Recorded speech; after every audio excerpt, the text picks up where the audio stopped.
This podcast is brought to you by the Arate Media Pantheon. Please head to aratemedia.org to see plenty of podcasts from our great friends. And if you would like to start your own podcast, they could provide you with the tools and resources to do so there. So that's aratemedia.org. ARETE media.org. On with the show, Jordan.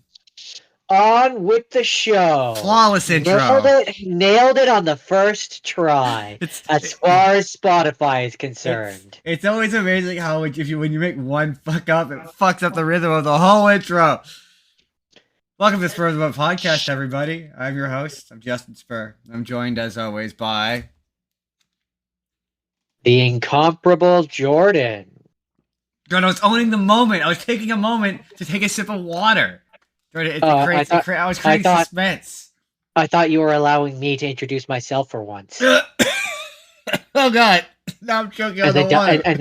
And then choosing to die on camera God. so that I could take over and assume full power. Oh God! I poisoned the water well. On today's show. That was down the wrong hole. Seriously. On today's show. Maybe you should try taking another sip of water there. First, we start off with the news, like always. Today's show is immediately off the rails. There's a new Godzilla movie coming. They've officially announced it. They're making a Gundam movie, apparently. That's got a release date. Ben Kingsley is back in the MCU. Are they making that Armor Wars movie? The guy who made Saw has some thoughts about Saw. And Jumanji 3 and the Scary Movie 3 is coming back, apparently. Scary Movie is coming back. And then later, and much more. And then later, we've each selected an actor. We're going to talk about their filmography. I've certainly picked a massive selection for mine.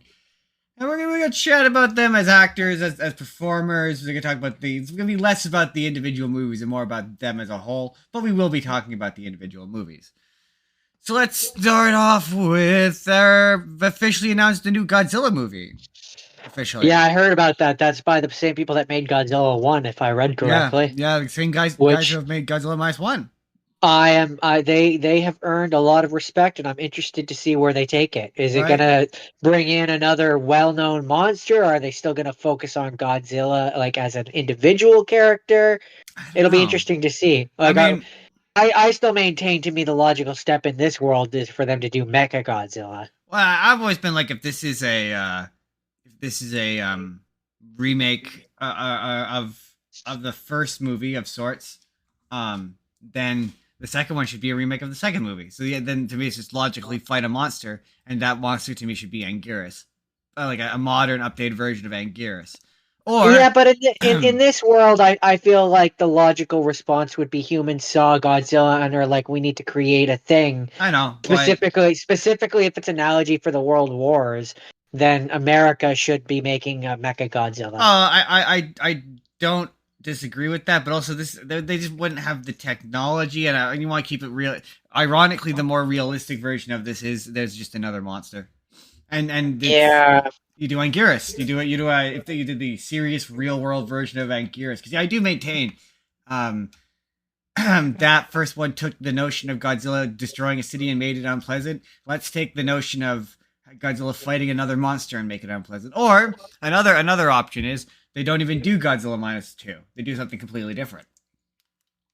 Yeah, I mean, maybe they'll go that route. It's hard to say. I selfishly, if I can't have Mecha Godzilla, I want King Ghidorah. I know it's been done by the Americans, and I know that that's a build-up. You build up to that one. I don't care. I want them to tackle it. I want to see their version of that character. That's what I say, selfishly. That's me being selfish and like knowing we're burying the lead there and jumping ahead 4 movies, but I selfishly want that. Yeah, exactly. That's what I want. But I'm just excited to see these guys. I mean, they won the Oscar. They won Godzilla an Oscar, so they've earned it. They've earned it. They've earned a second swing, and I'm excited for that. Genuinely, I don't even care if it's in Japanese. Right. I don't even care that it's in Japanese. So I'm just, God, these God, these Go this. Oh, on. I pulled up these two articles, and one was like, "What does Lee Winnell think of the Saw ending 20 years later?" And it's just nothing of an article. It's like, what did he Oh, have to okay. say? Well, Not I can much. say something, a news thing which I heard about, which makes me a little uncomfortable, What's that? which is so they're making some sort of animated Lord of the Rings thing, and they have Saruman Yes. in it, and they're apparently actually using Oh, I've heard that. Chris. Yeah, that was like, ooh, don't What's like his name? that. The guy who played him in live action, whose name is Um, escaping me. Christopher Lee. Christopher Lee. That's it. That's the one. Um, they're apparently using his voices and stuff in it, and I know I don't care if he would approve of it. I don't really care the context in No, anything. When the dead are dead, let them stay dead. let the dead be dead. That's what I'm saying. Um, so I read about that, and I was like, that makes me uncomfortable. Right. Right. Like Um. just generally. Yeah. So these two articles are basically like, what does Lee Winnell think of the ending? And he's like, yeah. He basically was like, I knew it when we wrote it. I knew it was going to be an iconic ending, and he was right. And then, what does he feel For about the Saw sequels? sorry for Saw 1. Yeah. And Okay. and then the other thing was like, what does he think about the Saw movies after he left? Because he only really did the first like two, I think. Yeah, the Um, legacy. and he's like, I don't really like them. I mean, they're not bad movies, but I kind of felt it should have ended with the third one. And I'm like, yeah, probably. I mean, Yeah, that's a well, pretty to me, self-contained trilogy when you look at it, to me, yeah, once Jigsaw dies, that's the movie's about him. right? It's that's kind of it. It's done. Um, You've killed you've in this weird horror movie like tragedy of a film series. He is the protagonist, the not the protagonist, but the main character. yeah, Like he is who the movies are about. exactly. The problem is Uh, those movies never developed well, they have a well-known antagonist. They never managed to develop a protagonist that they could carry through the whole franchise. yeah. That's Each probably one is why. kind of an anthology series where it's more about the villain than it is the hero. It's true. Have you ever seen? Have you ever seen the Happy Death Day movies? I've never even heard of them. It's the one where it's the girl and she gets killed. It's basically Groundhog Day, but it's a slasher movie. No, I've never even No? heard of them. Oh, I could have sworn I kind of wish you had kind of wish you had told me about that when we were doing the horror stuff because I would have watched that. Huh. Did I? No, I guess we did. We haven't done Time Loop. We did Body Swap. So I talked about Freaky. Same sort of idea as Freaky, where it's like, yeah, it's the what if, um, what if a slasher movie were it's the same people. What if a slasher movie were anyway? They're making a third one. You should watch them. It's hard to talk about the third one if you haven't seen the first two. Interesting. They're making a Yeah. third one. Well, we'll have to do a week where we do time loops, and I can do those. Yeah, I'll have to find a way to work in time loops. So they showed a trailer or a teaser trailer, a little bit of teaser footage. It was like a Disney Plus trailer, and it had a little bit of that new Spider-Man show, which I apparently saw that. it's just no longer remotely attached to Tom Holland anymore, which I think is funny. I like that. I I don't like think it should. I think it no, makes it stronger if it's not. yeah, no, And the I never did. animation that I saw of it, I like it. I actually liked it. I I didn't. know. It was. It reminded me. It kind of reminded me of a cross between not spectacular, spectacular, spectacular, and the 3D one. I could see why you'd say that. Yeah, I enjoyed that. I really quite like that like hybrid 2D. I like the art style. I like how it looks like an old school comic book, and I enjoyed how fluid the animation is. It looks Yeah. 1,000 times better than that shitty Spider-Man show that they made. That looked like it was made in like a can, This looks like it could be fun. right? And that's kind of my takeaway from the 30 seconds of what we saw. I believe that this has the potential to be something fun. I do hope we do get to see a better version of the suit though, because I always hate cheap versions of the Spider-Man suit, but that's just me. That's my personal gripe. I hope that that's the first episode, and then like after that he makes like an actual Spider-Man suit. That would be my hope. So yeah, That's they my hope. in that little trailer though, there's a little bit of footage of Wonderman, which I'm not gonna lie, I'm on premise I'm kind of interested in. It's okay. Hold on, let's actually say what it's about. Here. One Wonder Man? Wonder Do Man. I know Yeah. that character? I don't think I know that Don't character. know if you do. Is it Marvel's version, Marvel's answer to Wonder Woman? No. You know how Hyperion Uh, is their answer to Superman? no. You know the character I'm talking I about. do. I can't. I'm trying to read the article to see if it's. To my understanding, he he's. What is Wonder Man? You know, let's Google it while we're here.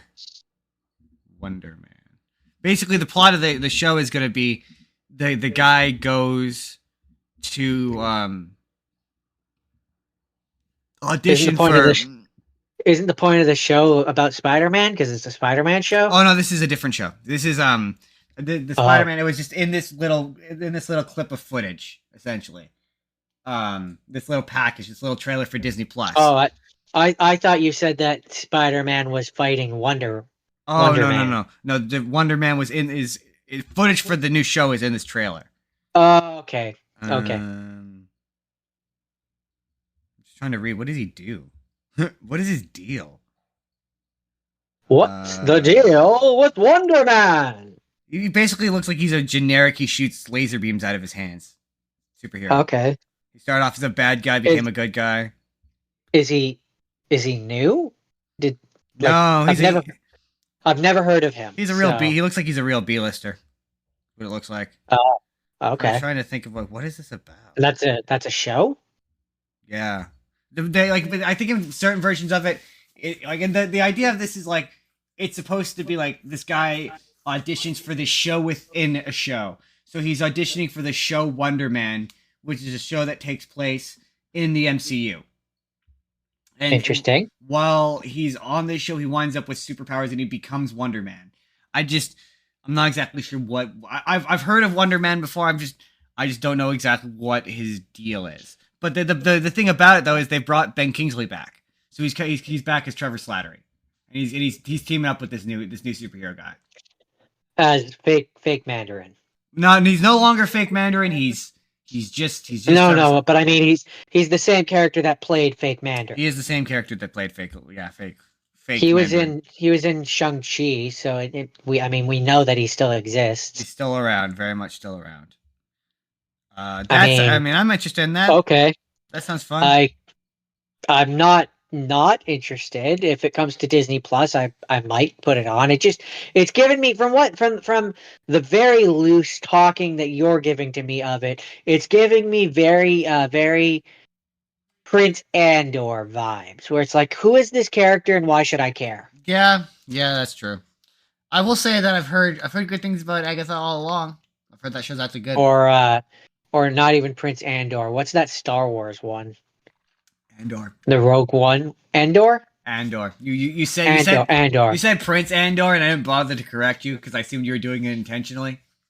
No, I was thinking of when they were going to make that one about Aladdin, and it was the Prince character. Oh, Prince Anders. Yeah, or this one, which is Andor. To my knowledge, he's a reasonably well-known character. You can see how I might have mixed the two names up. I do see how you could have mixed them up. I thought you were talking about Andor, and you called it Prince Andor as a bit.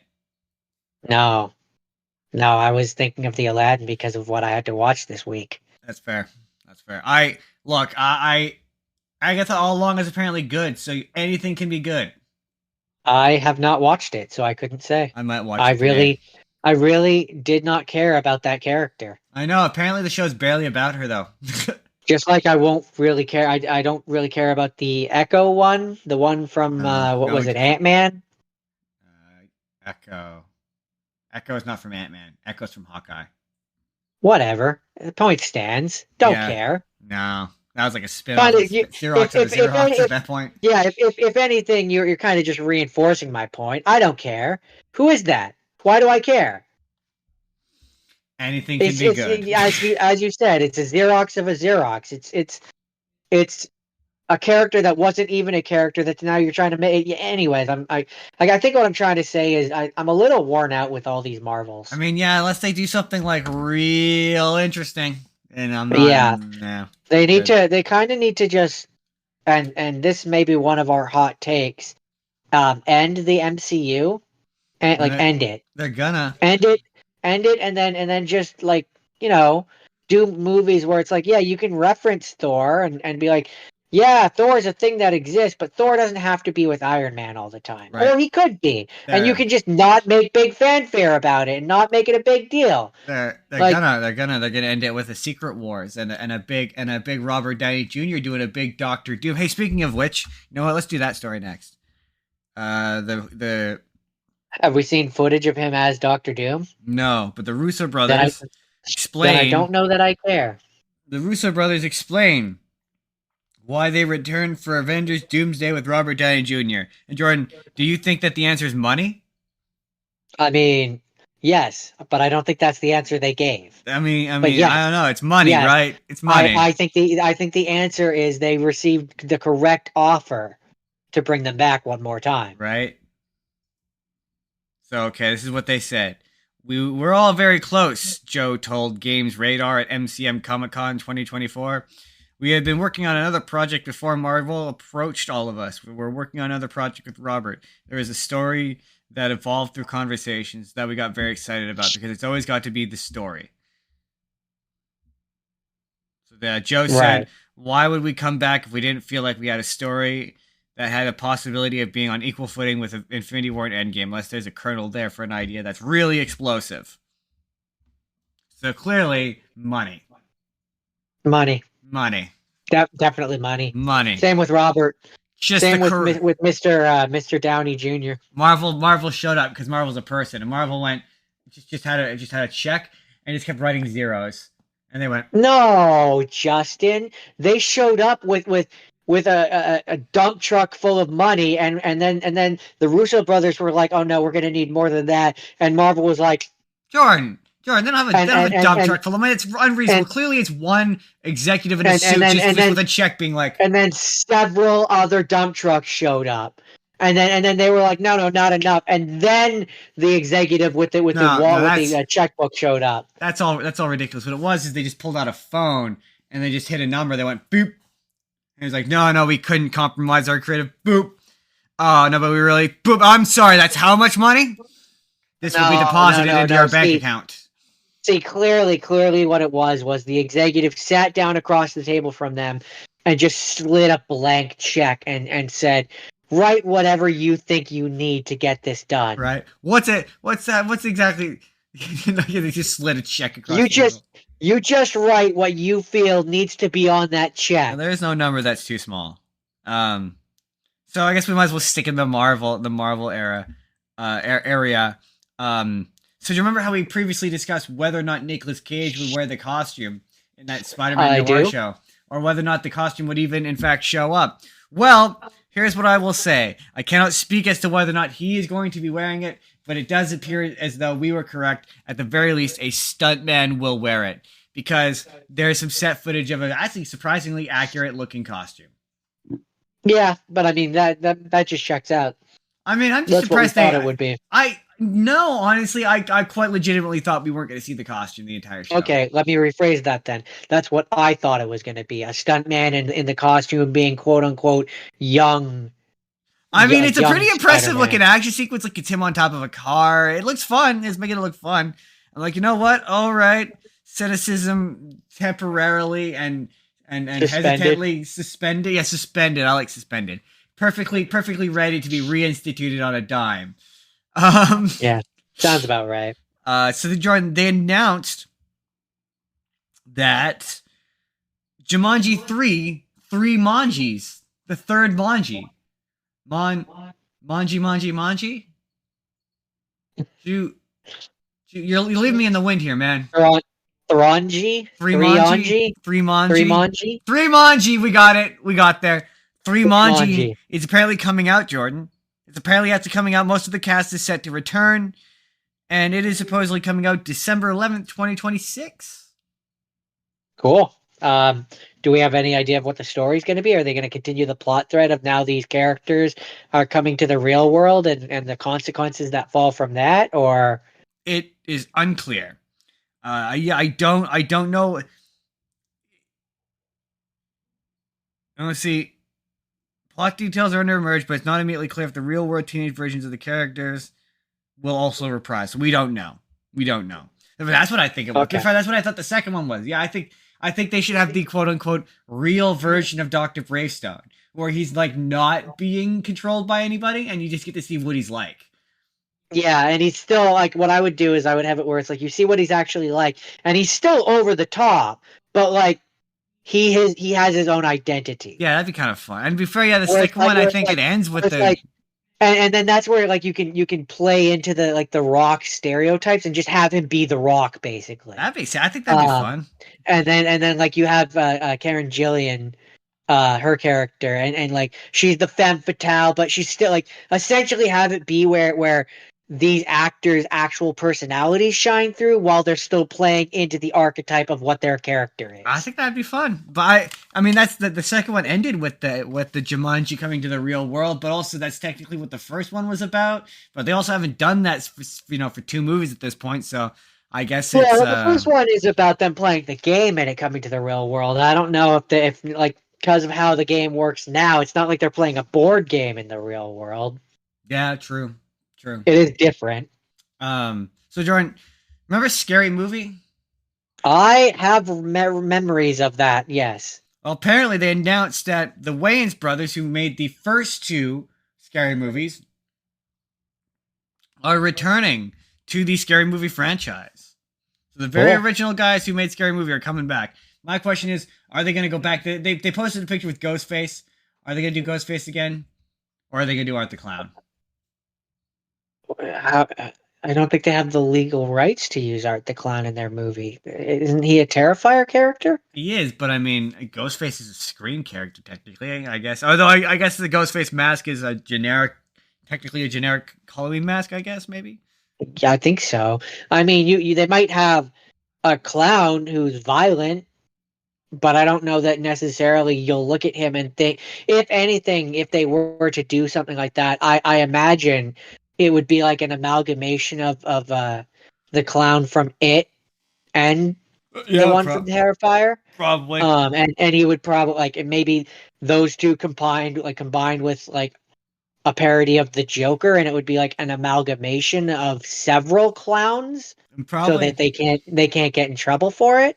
My thing is, I just hope it's R-rated again, and then they go back to being R-rated, and they stop doing this like PG-13 Scream, parodies. Scream is the one. Maybe I'm thinking of a different one, but Scream is the one where I think it's the third one. They go to the mansion, and it's got the butler who has the little hand, That's and scary. It's Scary Movie, and that's the second one. oh, then no, I don't think I know what Scream is. No, Scary Movie. That's what we're talking about, not Scream. Yeah, so it is the same franchise. Well, Scream is a different franchise. Scream is No, Scream. I know, but the one that I'm thinking of is Yeah, it's the one second that one. we're talking about. Yeah, Scary Movie. Oh, okay, cool.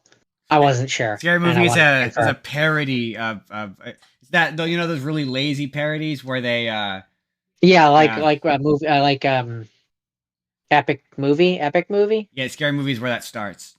Yeah. Okay, so we are thinking of the same thing. Cool. Yeah. Just wanted to confirm. Um So yeah, if they were to do a parody of a clown, my answer would be that it would probably be an amalgamation of I mean, several it's Scary clowns. Movie. They could probably just get away with straight up doing a version of Art the Clown where it looks just like him. Maybe, or maybe not. Hard to say. The world's changed. Apparently, they've announced Part of your Broadway World podcast says Scream is Ghostface. Scream is Ghostface, yes, but Scary Movie is a parody of Ghostface. He looks like Ghostface. I mean, he is Ghostface. It's a parody of Scream. The first one, especially, is just a parody of Scream, which is kind of like, in my opinion, a hat on a hat. Because technically speaking, Scream is already satire, but I mean, isn't that the joke though? That it is a hat on a hat. it's been so long since I've seen the first Scary Movie. I honestly couldn't tell you. And me too. So they announced, Jordan, that they're making three new. Apparently, they're making three new Lego movies at Universal Pictures. One of them is Okay. going to be directed by Patty Jenkins, who directed Wonder Woman. And it says Interesting choice. the Lego Group has partnered with Universal Pictures to create three brand new, still untitled, reportedly live action movies. Joe Wilford. Wait. You said they're Lego movies. I guess they're going to be like live action. So like stop motion? I'm guessing a live action animated hybrid, maybe, or is it like 3 live action movies that are just about Lego? Okay, that's weird. Is it bad that when you said the person that directed the Wonder Woman movies, my immediate thought it was before you said the live action stuff, which is confusing. Um, That is my confusing. my my immediate thought was, oh, so she's definitely going to do like a Wonder Woman Lego movie, right? And it's going to exist in the same universe as the Batman Lego movie, and they're setting up like a DC Lego movie universe. I mean, that's kind of what it seemed like. Like, yeah, they were gonna do a DC Wonder Woman movie, like a Lego Wonder Yeah, Woman movie. I mean, yeah. but But that now you've said that these three movies are live action, which if they're Lego, then does that mean stop motion? Yeah, thank you. Exactly part of your Broadway World podcast. How is live action supposed to work for Lego? The only way that it does in my mind is if it's stop motion and it's like it is a Lego movie that is an actual Lego that they've stop that would be motioned, which prohibitively would be expensive. bad. Yeah, I mean, unless it's a thing of like they go to, but no, yeah. Once you've done the Lego movie, that's kind of it. And those movies did badly. Like, I mean, the first one did exceptionally well, but the second one didn't do nearly as well. And then Ninjago effectively bombed and killed the whole endeavor. And same with I like Batman, Lego Batman, but that movie didn't do well. So like weird, yeah, it's weird. Maybe the statement's just Yeah, weird. unless they mean that they're doing another like what's the one 'cause I'm happy da da da da da da. What's that? Will, not Will, Will the Ferrell? musician, Oh, Ferrell? the one who has he's doing his bibliography, Oh, it's which is a real event, but it's in Lego. oh, a biopic. Oh, you're talking about yeah, I think that was Pharrell. Will Will Ferrell? Yeah, not Will Ferrell, just Pharrell. I think that was Pharrell. Pharrell? Yeah, you're The talking guy about who sings the guy who sings because I'm happy. yeah, it's Pharrell. I think that's piece by piece or brick by brick. I think is what you're talking about. Whatever. My point is maybe it's another one of those where it's a live action, like a movie that took place in the real world, but they're doing it in Lego. Maybe. I mean, that's not how that's worded, but maybe. I don't It's know. the only thing that would make sense to me because otherwise that makes no sense. And then finally, um, they talked about. I got two. You know, let's do the Moana 2. They talked about the director talked about taking a TV show and turning it into a movie, and how it was this exceptional endeavor. And I'm and how it allowed them to really stretch their wings creatively. And I'm like, really? Because that's not reflected in the trailer. Man, that movie looks like crap. That's just another I excuse to bash mean, that movie. I don't know. It looks okay. It Cheap. looks like what you would expect a straight to DVD movie from the 2000s would look like. Yeah, but it's Like going to some of theaters. some of them weren't bad, and some of them looked like they deserved to go to theaters. Like I think The Lion King 2 was good and looked good for Ooh. what it was. Yeah, but for a theatrically released movie, nah.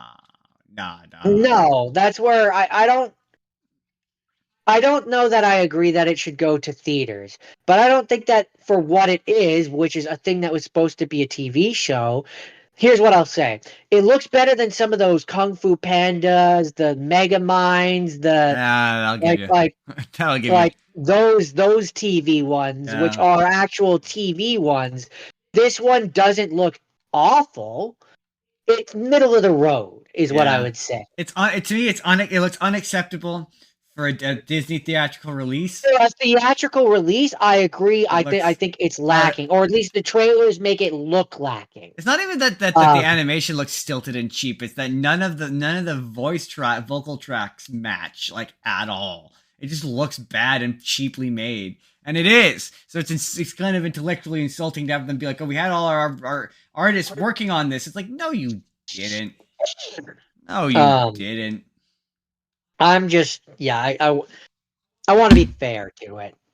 I don't. It's Disney. They don't deserve fairness. I mean, you're not wrong. Look what they've But been also, doing like, lately. I will say nice things if Disney wants to. We're looking for a Disney Plus sponsorship. I'll sell my soul. I'll sell my soul. Also, apparently, Jordan, they're making a Gundam movie. They announced the I Gundam think- movie's director.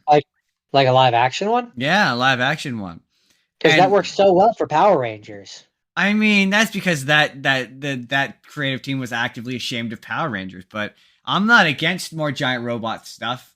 I think last week, one of these weeks, we talked about a Voltron movie. I want more live action giant robot fighting, not less. Here's what I'll say. I'm not a big enough fan of. It's not a Dragon Ball situation. It's. I'm not a big enough fan of the original. It's a Knights of the Zodiac situation. For me, it's just got to look like the thing. I'm not a big enough fan of the original where if they made major changes, I would notice necessarily.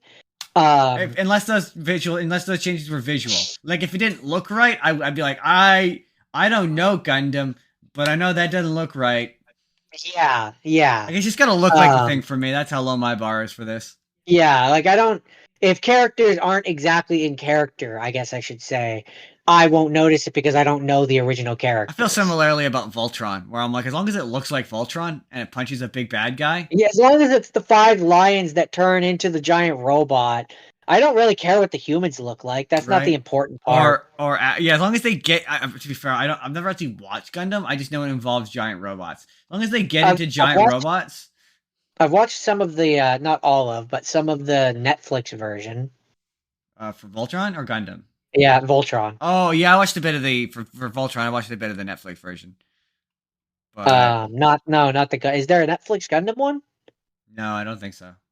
Oh, okay. Because the way you said that, it made it imply like there might. Oh have been, no, I thought you were talking about. I thought you were talking about a Netflix Gundam show. No. Gundam is one of those things where I've seen like a bit of one of the shows from like the mid 2000s, but it's one of those things. It's like there's so much of it, and it's such an involved like. I seem to remember, and maybe I'm thinking of another toy, but I seem to remember growing up, one of my friends or our friends or whatever, having a Gundam toy and playing with it. I recall something like that. And it's one of those, like, I remember it being around, but I didn't really. That wasn't my thing. Like I had Yu-Gi-Oh, I had Beyblades. There's certain staples that like I grew up with, and that just wasn't one of them. Yeah, same. Yeah, you only pick up so many things. It was around. Other people enjoyed it, but yeah, like there's only a great example of that is I remember when I think I was in grade 9. And I went over to one friend's house, and he had a Naruto fighting game, and I didn't watch Naruto at that point, but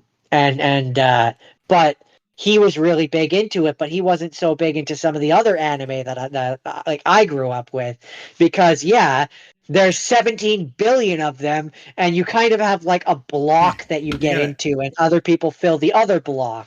Right. You gotta pick one. Yeah, I had Dragon Ball, so I didn't have Naruto. Yeah, pretty much. Pretty much. I had Metabots and Digimon, so I didn't have Gundam. Yeah, to name a few. To name just a few. That's it. That's the news. No.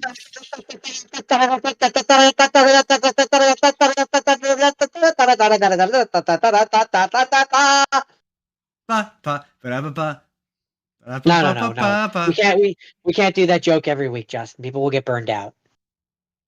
I did it. Anyway, today's show is brought to you by Flight Center by Susan. Jordan, let's say you were maybe going to Mexico in a few months, and you needed someone to help you out, to book your flights, to get you a hotel, to find you cheap deals on packages. Who might you call? Who are you going to call? Well, in this complicated world, you know that you can rely on Flight Center by Susan's. She will look into the flights, which for our area, if I wanted to deal with the layovers and the this and the that, do I want to do all that research and look into that, or would I rather that I trust her judgment and let her look into it and come back at me with all the information that I need to make the decisions that are right for me. Yes, she I think is. you know. I think you know what I want. She is quick. She does a great job. She's very helpful. She's If you dedicated. She's dedicated. If you click the link in our description and you let her know that that we The sent you, spur of the moment a podcast sent you. then that would help us out a lot, and she will help you. So that's Flight Center by Susan. Click the link in the description below. Jordan, shall we move on with the show? I think we shall. I have the yawns today for some reason, but that's okay. It's probably this stupid god awful time change. Oh, I mean, no, because that means I gained an hour of sleep. No, we're not going to do this on air, Justin. We're not going to. This is not going to turn into a bit. No, no, It was not a bit. It's what happened. We gained an hour no, of no. sleep. Anyways, so we had to pick an actor, if I'm not mistaken. I mean, yes. With our extra hour of sleep, we had to pick an actor. No, I'm kidding. Hey, Yes. man, it's lucky that we had. No, I'm not going to get into that rant either. There's no time. There's no time, Justin. I can make complaints about this. There's no time. There's no time. We don't have... Fireworks are awful. That's the bit. That's the punchline of it. Anyways, hashtag power suck. So this week the topic is this week hashtag fuck fireworks. This week the topic is hashtag fuck fireworks. No, it's where we just complain about fireworks and how fucking awful they hate are. fireworks. Yeah. Oh yeah, that's gonna be the thing that gets us canceled, Jordan. It's just us being like, we fucking hate fireworks. We hate them so much when they're at a theme park and not going off at 1:30 in the morning. Anyway, we don't have time for this, Justin. We have all day today. We can spend we can do an entire hour long discussion about how much we hate fireworks. No, this week the topic is pick an actor. And Jordan, who did you pick? I picked Will Smith. I picked Mr. Jimothy Carey himself. I don't know. That's not his name, and you know it. I don't know if that's his name. I don't think his name is Jimothy. His name is Jim Carrey, Justin. Mr. James Carey. You should be ashamed of yourself. I assume. You know, let's find out. Well, Jordan talks about his first Will Smith movie. Let's find out if Jim is short for anything. My first Will Smith movie is a movie called Hitch. William Smith. Yes, William Smith is in Hitch. The movie the song Switch comes from. One thing that I kind of discovered as I watched a bunch of Will Smith movies, on average, he is kind of just himself. On average, yes, I would agree. Which is not necessarily a bad thing if you like his movies, which I like his performances. Also, Willard Carroll Smith Jr. Okay. I'm just gonna call him Will. Willard. I would not guess Willard. What people? Willard. So in Hitch, he's basically one of those guys who helps you gain the confidence to speak to women. He's a shitty pickup artist. No, he's not, and that's kind of the point of this movie. He doesn't. Like there at one point in the movie, I'm just going to jump around a bunch here. At one point in the movie, there's a guy who comes to him and is basically like, yeah, I need your help to get laid. And he's very much is like, no, I don't do that, and refuses to work with him because he doesn't do that. What he does is he helps gain you the opportunity to be yourself, basically. He opens the door so that you can walk through. And so in this movie, it's kind of got an A plot and a B plot where A plot is him trying to help. I'm blanking on the actor's name. Kevin James. That's it. Thank you. He's helping Kevin James, get an opportunity with a rich girl who he otherwise would never have had a shot with. While Will Smith is also, having his own girl that he has an interest in. And it's cute. I think it's a cute movie. It made me smile. It's not, I don't know. It's fine. It's fine. I think It's it's a fine fine. movie. It's a fine movie. It has that song Switch. You keep saying that. Hey. I didn't hear that in the theme or in the credits, which must be the second song that plays. But yeah, I liked it. Turn Funny it over enough, it was now. actually and a number of a few of these movies. I will be able to say this. It was my first time watching it, and or at least my first time that I remember watching it. Um, and yeah, overall, I enjoyed it, My and that's glasses are Hitch. very What's your dirty. first movie, Justin? My first movie. So yeah, I picked Mr. Oh my god, I actually pulled up his name. I'm gonna say it. I'm gonna say his full name. Hold on. I had it here and everything. I had it ready. Mr. J- James Eugene Carey. And or I feel James. Really, James. Mr. James Eugene Carey himself. And I felt Eugene. that the only Okay. place to start logically would be at the beginning. The very first movie that made Jim Carrey a household name. And that movie obviously is Mr. Ace Ventura. Pet Dick. Uh, a product of its time. A real, just absolute product of its time. Oh boy, everyone likes to point out the big old Mr. Winky shaped elephant in the room. I'm I'm gonna be the awful people on the internet. It's before the internet and the world got all PC and you could make a joke without offending before everyone everyone. got all Oh woke my or whatever. god. It's I mean it's definitely like the least funny joke in that movie. It also doesn't really make a lot of sense because like you see the bit at the beginning where you see like unless that the guy at the beginning of the movie who's stealing the dolphin isn't supposed to be Ray Finkel. Big twist: Lois Einhorn is Ray Finkel. Um, because when you see him steal Snowball, it's very clearly like a man with like masculine hands, but like the Lois Einhorn is very mostly feminine. Doesn't really look like Splendor. yeah, very slender. Also, like the plan is really so he was I mean, they could it not have been just spitballing here that the masculine body that you see at the beginning is perhaps a thug that she that hires? that she just gave the ring to. Yeah. I mean, maybe that's what I thought because I was like, the whole bit is like the reason why he figures out that it's Ray Finkel is because he finds Ray Finkel's bit of the ring on the bottom. So I guess he just gave his like as a payment, I suppose. But also, the plan doesn't make any sense. Like the thing about plans in movies is the longer period of time your plan takes over, the less it makes sense. So like, you waited all of this time. So like, Ray Finkel this like got out of prison or got out of the mental institution Established themselves as as a police yeah officer. disguised themselves as a female police officer somehow became captain over the course of like 7 years became captain of this precinct all leading up to stealing this dolphin when there was this pet detective around like the movie implies that they've known each other for a while because he's on like a first name basis with her. So like it implies that he's been around and he's a pain in the ass that they all have to deal with and that they all don't like.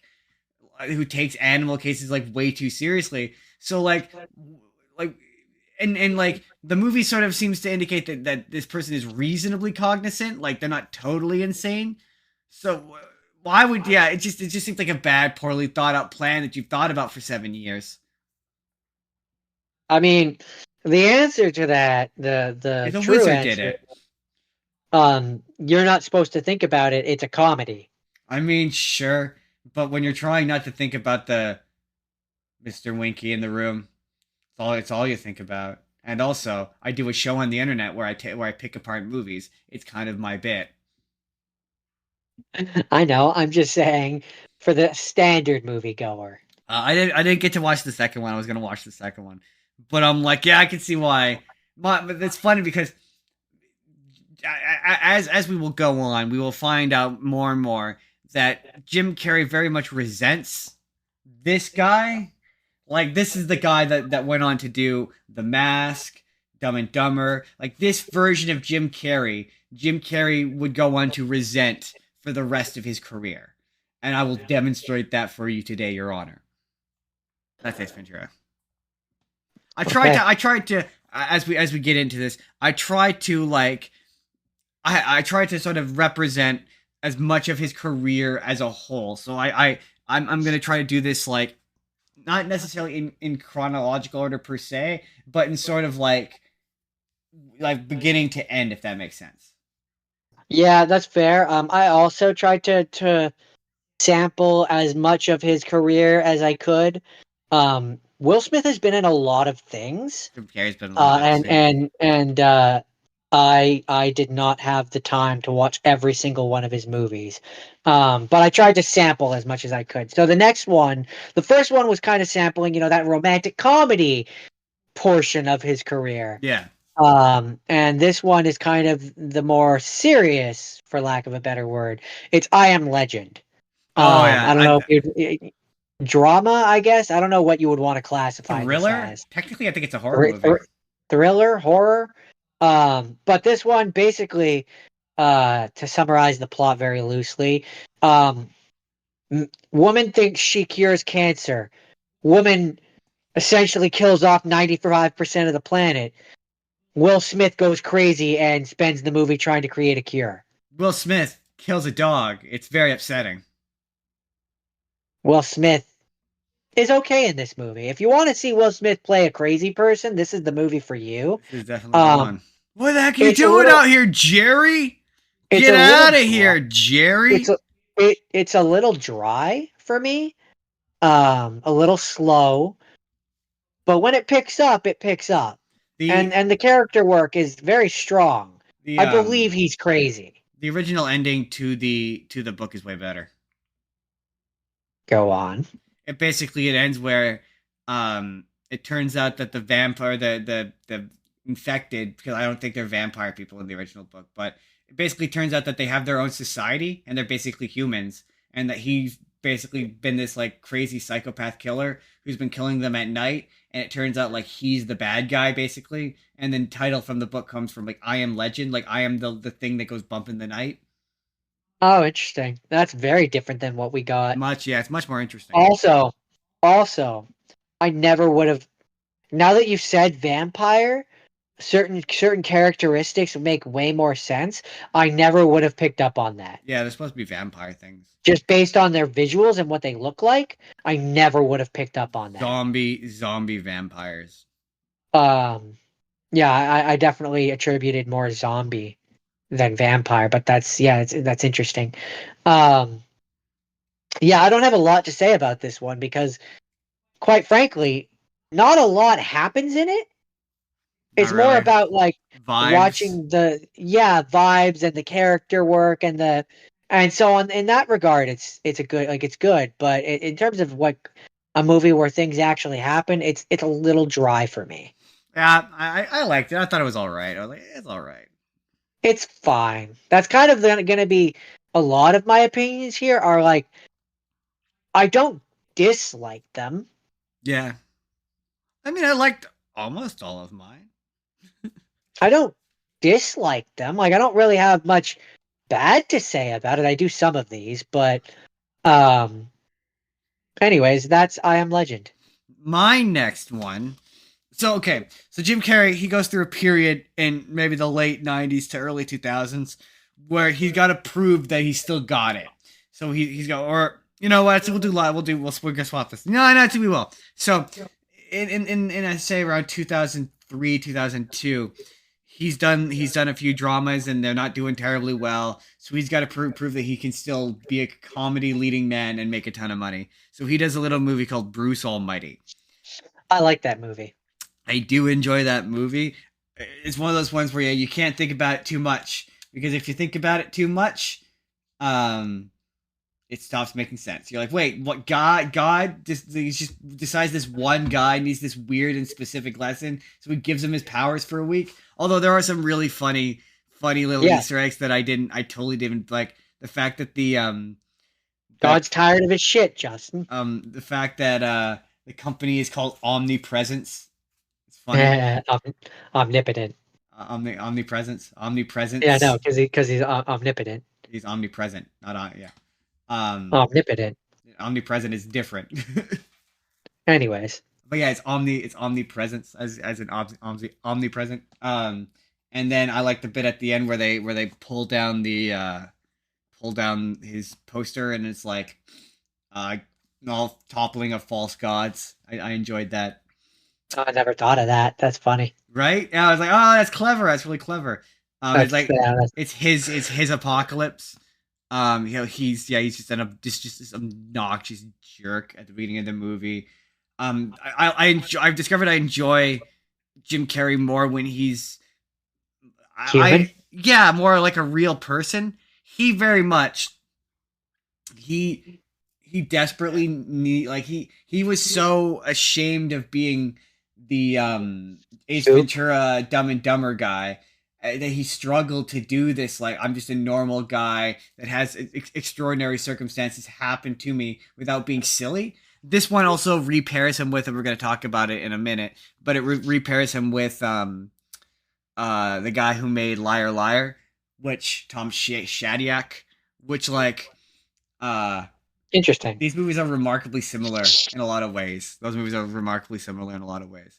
But no, I like him when he's ironically, despite the fact that he's God, is like more subdued than he is in some of these. It's way more interesting. Yeah, it's fun. It's a fun movie. They should have done. I'm surprised. The thing with Jim Carrey movies is they always wait too long to make sequels. And I get that Evan Almighty wasn't like great. It's also that although this the ending of this movie kind of implies that at least in my opinion it implies that Bruce used his god, because he still technically had god powers when he gives the job to Evan at the end. That's before he gives up God's powers. So I think technically maybe the implication there is that he when he gave up the job he made Evan less of a prick. I don't know. To me, that's you just knowing that there's a sequel and trying to make an excuse for yourself to believe why he could become the person that he is. In the The second one? simple answer, yeah, the simple answer is that life goes on and maybe he just learned to be a better person. Well, yes and no. The framing of the scene itself, he definitely is like legitimately surprised. So I think perhaps Yeah. yeah. So one could just say that it's not necessarily that because Bruce gave him his god powers, but Bruce showed this humble moment of being the bigger person, and No. that But inspired Evan to be I'm a not better saying that person. I'm not saying that God. I'm saying that he You're used saying his Bruce used his god powers on him. I'm saying I don't think he did. to influence better behavior. I'm not saying he did. I'm just saying that the movie does kind of imply that he does. I don't agree with that. Um, in the scene again in the scene in there in the micro expressions in his face. Yeah, no, I don't It's agree with that. I at least yeah again that's what that's what's implied. Again, no, I don't think so. But that's cool. We can agree to disagree on that one. um yeah I don't know that's how I read the scene because yeah that's how I read this. But then again, that I might be misplacing it. It might be after he gave up the powers. But I'm trying to think. Oh yeah. Anytime I think of God in my head now, it's always going to be Morgan Freeman because of that Yeah, movie. yeah. I like that's one of the things I like about that movie.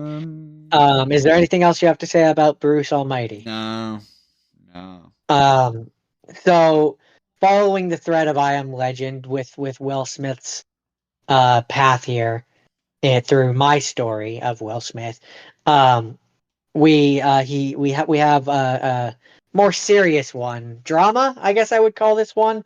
Um, Drama. The Pursuit of Happiness. Oh yeah. See, I've heard that movie is Um, almost like not like it's one of those ones where it's so sad it's almost over the top. it yeah so I'm gonna be honest. I don't remember the details of this one. Faded on my mind a little Does bit he as I die stepped in the away from end? it. No, from what I remember, it's a happy ending. Um, in fact, I'm gonna actually just open up the Wikipedia for this one just to refresh myself. But it's cute. It's also the first time that we see Jaden Smith, his son, is actually in this, playing his son, Yes, he is. which I think is a nice touch. Um, and it's just about this man's life and the struggles that he goes through, and how life is hard for him. And at one point, him and his son are living in a homeless shelter, just scraping by while he's trying to do this internship, um, to try and get a job at this stockbroker trader. And it starts off with him selling these uh, telescopes, I think they're supposed to be. And his wife leaves him at one point, and she's awful. She's awful. She's awful. It needed to be said 3 times. Um, Yeah. and you really get to see Will Smith Doing be acting. serious, being serious in this one. And I still argue that in this one he still feels like Will Smith, but if Will Smith was being not trying to be funny, if you get what I mean. I do. And so yeah, the way that it ends, I've got it here, is basically the internship ends and he gets the job and he has the happy ending. And then they have an epilogue, like blurb word thing on the screen which says that, because this is based on a real person. Yes, it is. It says Gardner went on to form his own multi-million-dollar brokerage firm, and then he sold a minority stake in the brokerage firm for a multi-million-dollar deal. So it's like his pursuit of happiness ultimately paid off because He made he the got money. happiness. He got the muns.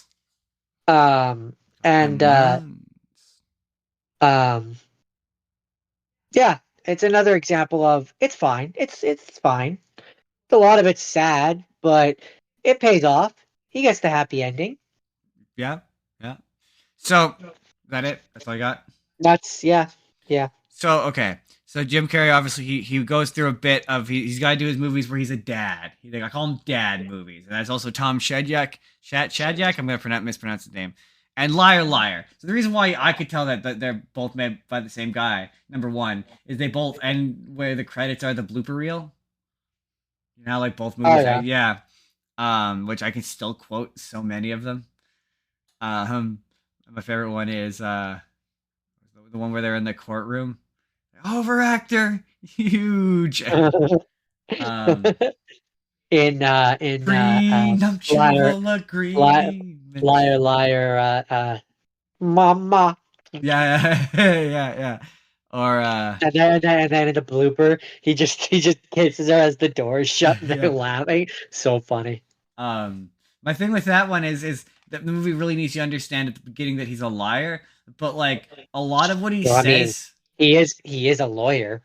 Yeah, but a lot of what he says are like not really lies so much as like white lies. Well, not even white lies. They're like, yeah, like the girl walks up and is like, it has the bad haircut. Like, yeah, any regular person isn't gonna be like, my God, that looks fucking atrocious. Like, obviously you're gonna be like, it looks right. But Justin, the point is that we're lying to make her feel better. It's still a lie by the strictest definition of what a lie is, and that's the thing is, and that's why it works in this movie is because it's like the kid's what, 5? Yeah, 5, yeah. Because the kid is 5, the wish is a 5-year-old's interpretation of lying, not a 34-year-old. It's black and white. What he is doing is lying.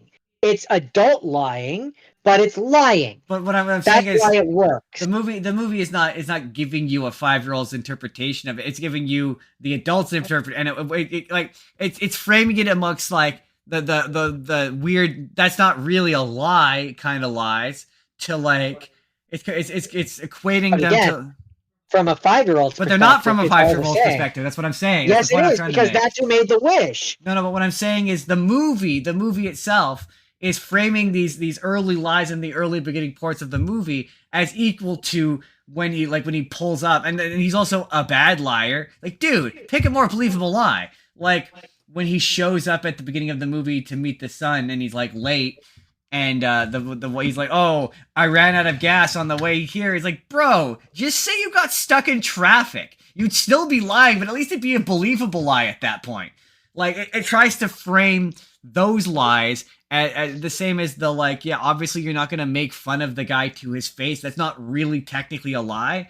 Like, and those scenes are not like. Again, from a 5-year-old's But no, but perspective, it is. no, but you're not listening. It's not from a 5-year-old's perspective. Yes, Like, it is, Justin. That's who makes the wish. That's why the wish is interpreted that way. no, but yes, we're seeing it from an adult's perspective, No. and that's what makes it clever. no. What I'm saying is though, the scenes I'm talking about are prior to the introduction of the son. They're at the beginning of the movie, and they're trying to equate these lies in terms of attributing them to his character as the same as the actual lie. Like, yeah, when he says to his son, "Oh, I'm going to show up," and he doesn't, that is a lie. That's bad. Yeah, I absolutely do not blame I'm not blaming the son for having a naive understanding of his father. He has a correct assertion of his father. His father's a lie. What I'm saying is, in film language, the film is trying to present lies that aren't lies as lies in order to make him seem like a bad guy, is what I'm saying.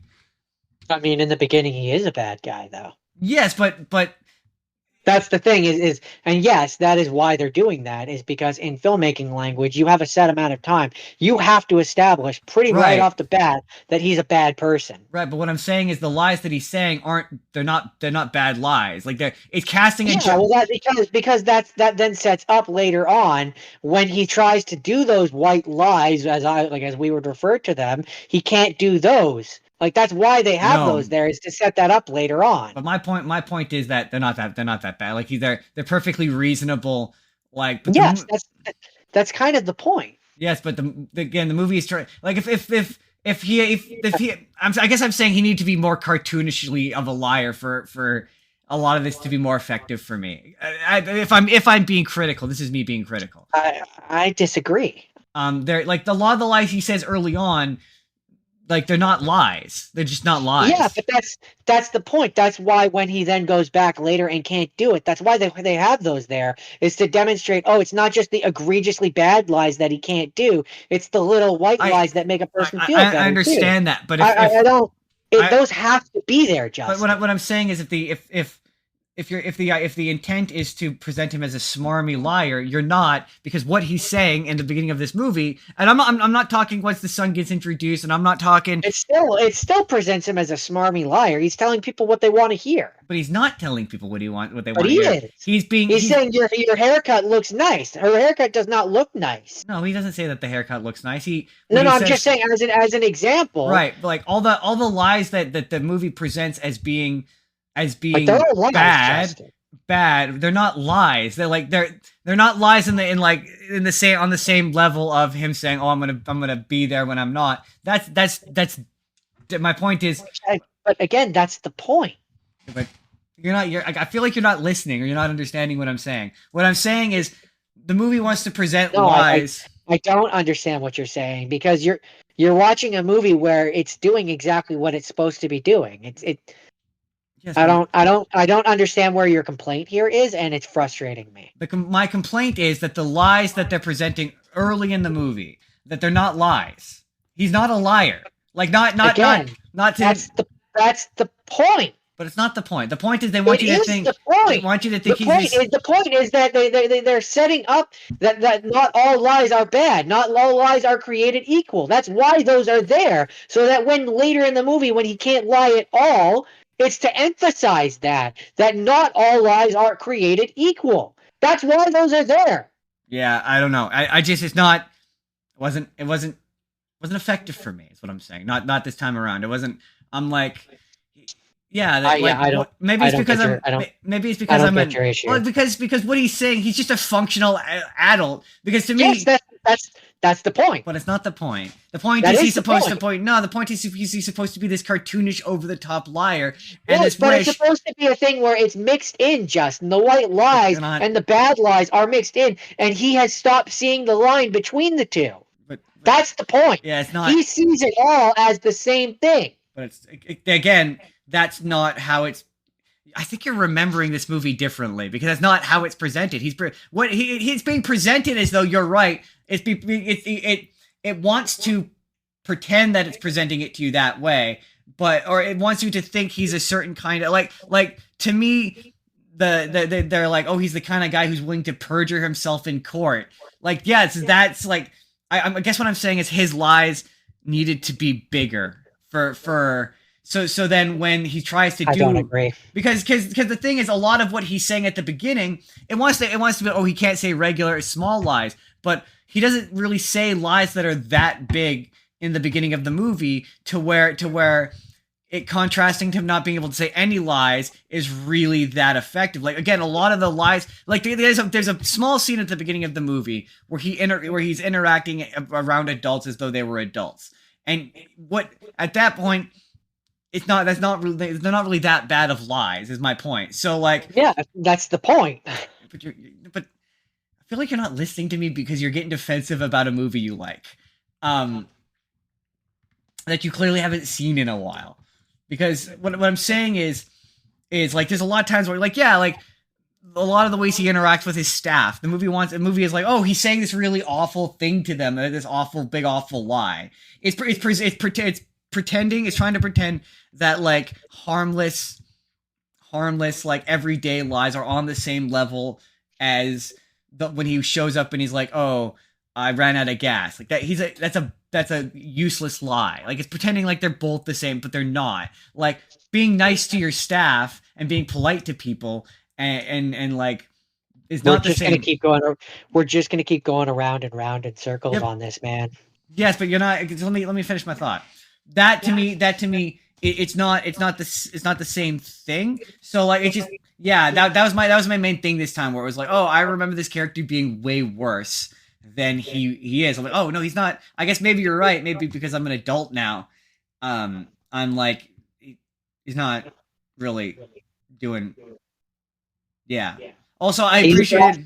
He's a bad dad, and that's really the worst part of his character. That's the worst part of his character. Is what you're trying to say, and what I'm trying to say is that's the point. This movie is essentially supposed to be from the perspective of a 5-year-old. But that's what this movie is. I know, but I guess maybe the wish is made by a 5-year-old, so all the consequences that come from it in this movie, yes, the lies aren't that bad. That's the point. Right. That's the point. Full stop. And there's nothing more. This movie doesn't have any deeper layer than that. That's the point. And that either works for you, or, as clearly is the case for you, it doesn't work for you because you're an adult and you can't put yourself back in that mind frame of the 5-year-old who's being lied to. Because that's the point. My point, though, is that's not what this movie is. This movie is not told from the perspective of a 5-year-old. It's not told from the kid's perspective. It's told from Fletcher's perspective, right? And so that is one thing. Let me finish. Let me finish. The wish is made by a 5-year-old. Let me finish. Yes, but the movie is not told from the perspective of a 5-year-old. Doesn't matter. But it does matter.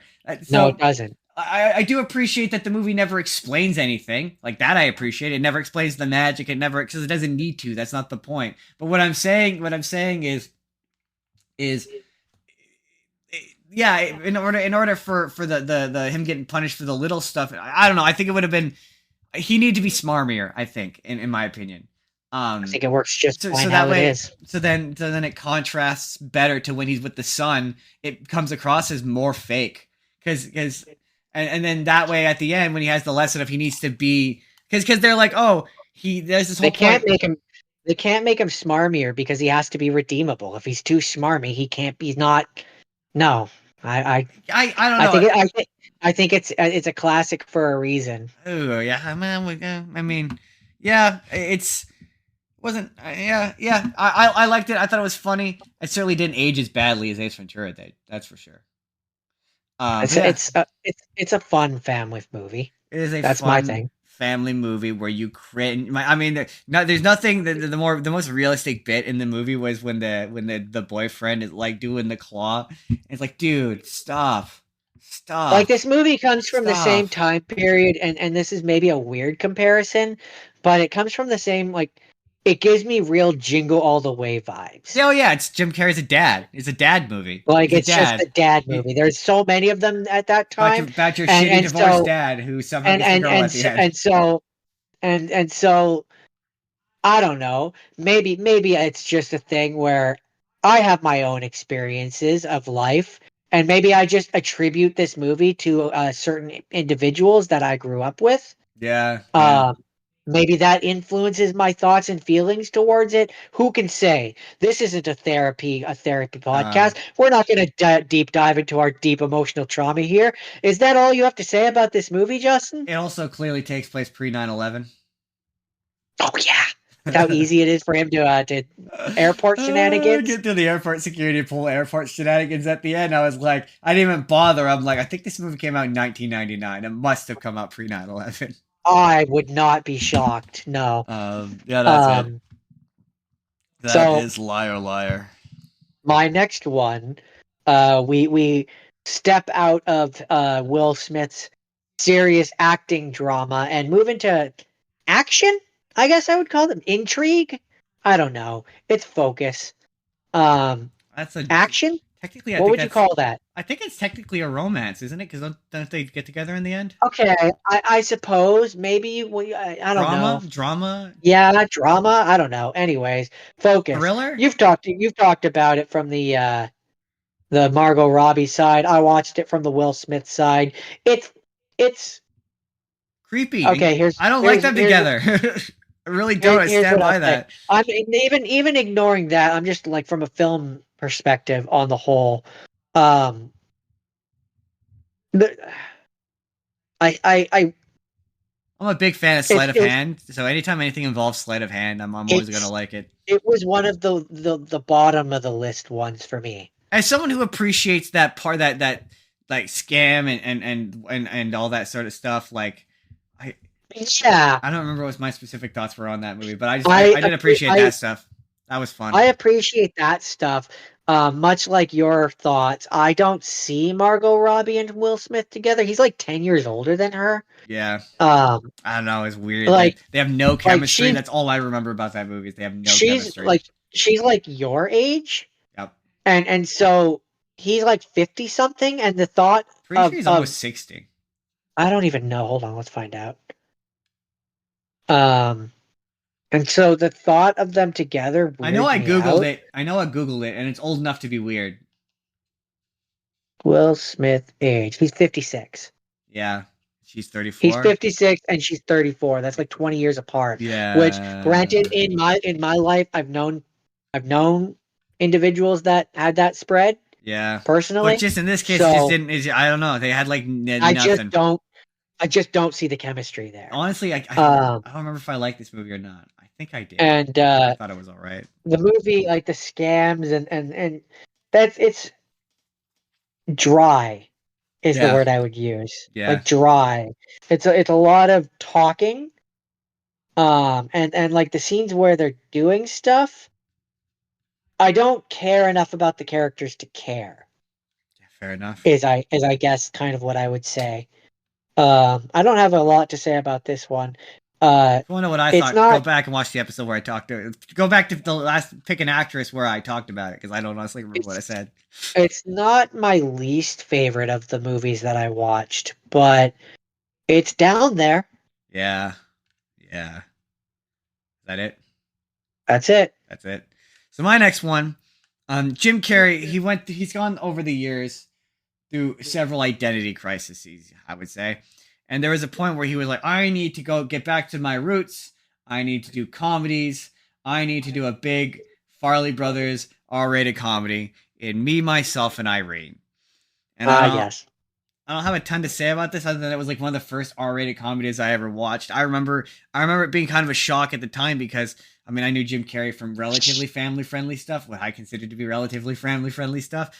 Rewatching Ace Ventura, that movie is surprisingly dirty. It gets away with quite a lot for a PG-13 movie.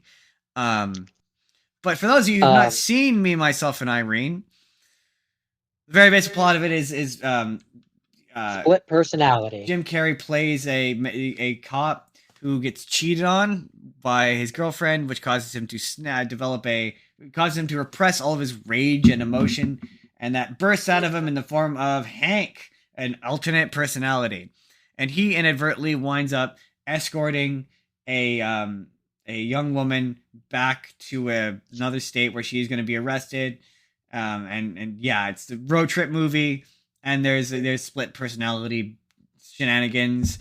and Jim Carrey swears a lot, and Hank is kind of fun. He's kind of a fun character. There's a lot of really fun scenes of him just fucking with people.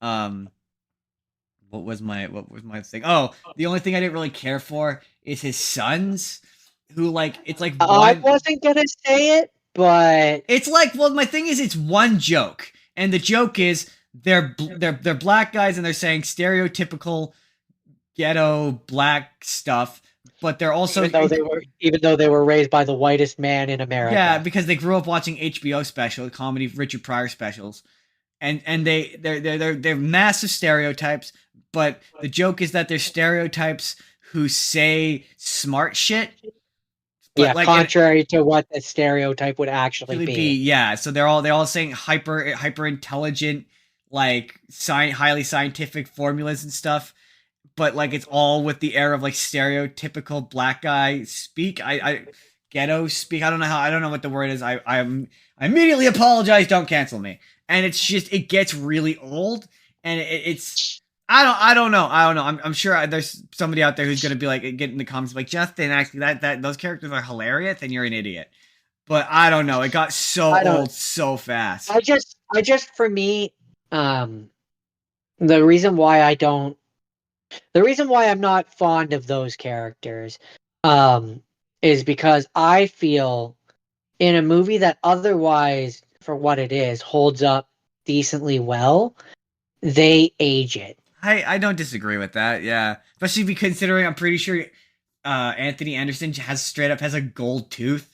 Like it feels slightly racist. I don't know. Maybe that's It's just me just, being yeah. like Maybe I'm being a little pearl clutchy. I don't know, yeah maybe but I don't know. it feels like I watched that and I'm like, it's okay. I can watch this. I have a black friend. Yeah, I have a It's black okay. friend. Yeah, my It gives me those kind of vibes. also I Like you love the should feel bit ashamed for watching it. the bit where he beats up the cow and then at the ending the post credits it turns out the cow is okay. The cow's okay, everybody. Cow's okay. Don't even worry. The cow's fine. Just trying to think of the bit where he gets cotton mouth. I always thought that was like a makeup effect, but no, he can actually do that. That's how he does Fire Marshal Bill.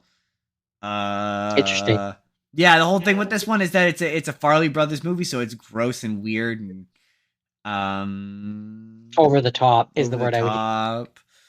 Um, Like Patrick, it, like they were like, you know what, Jim, just do whatever you want. yeah, pretty much. Just you have no reins. Just go ham wild. Right? Yeah, it's always funny because like one of these later on, I read it and it's always like Jim Carrey is back in form. We're not talking about Sonic today because we're gonna do a Sonic special later on, but probably in December when Sonic 3 comes out. But yeah, every review for his movies is always Jim Carrey is always like is act surprised that he's good in a thing. It's kind of funny. This thing I don't think was received terribly well, but that's it. That's me, myself, and Irene. Um. So I have one more, and then a half one. I got two. Um. Um. So at your recommendation, I watched Ali. Ali. And I quite like that movie actually. I didn't. Um. I found it very boring. Very boring. Really, because Very I could hear boring. you. I could hear you just saying random Muhammad Ali lines to yourself last night. I mean, yeah, because I like Muhammad Ali, and I know him. I'm familiar with. He's a person, and it's just I don't know. I'm sure it's accurate.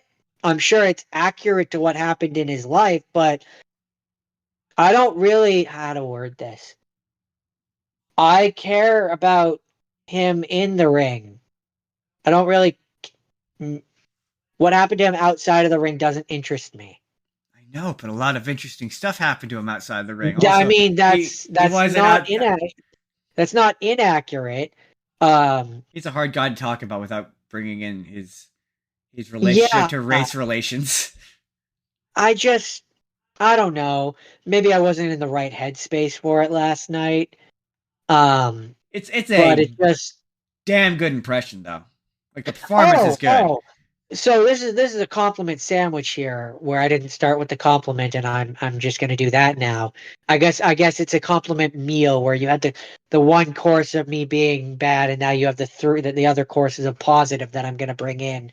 Um, Will Smith, this is the least Will Smith that Will Smith has ever been, and that's the highest compliment that I can give to a person who 80% of the time is just Will That's Smith. why it's why when you're like he's Um, always Will Smith, I'm like, oh, I don't know that I'd say a lot of that. the times he That's is, why I compared but him to The Rock, where this I'm is like, he's like The this Rock, is where like one of 90% of the time he's just The Rock.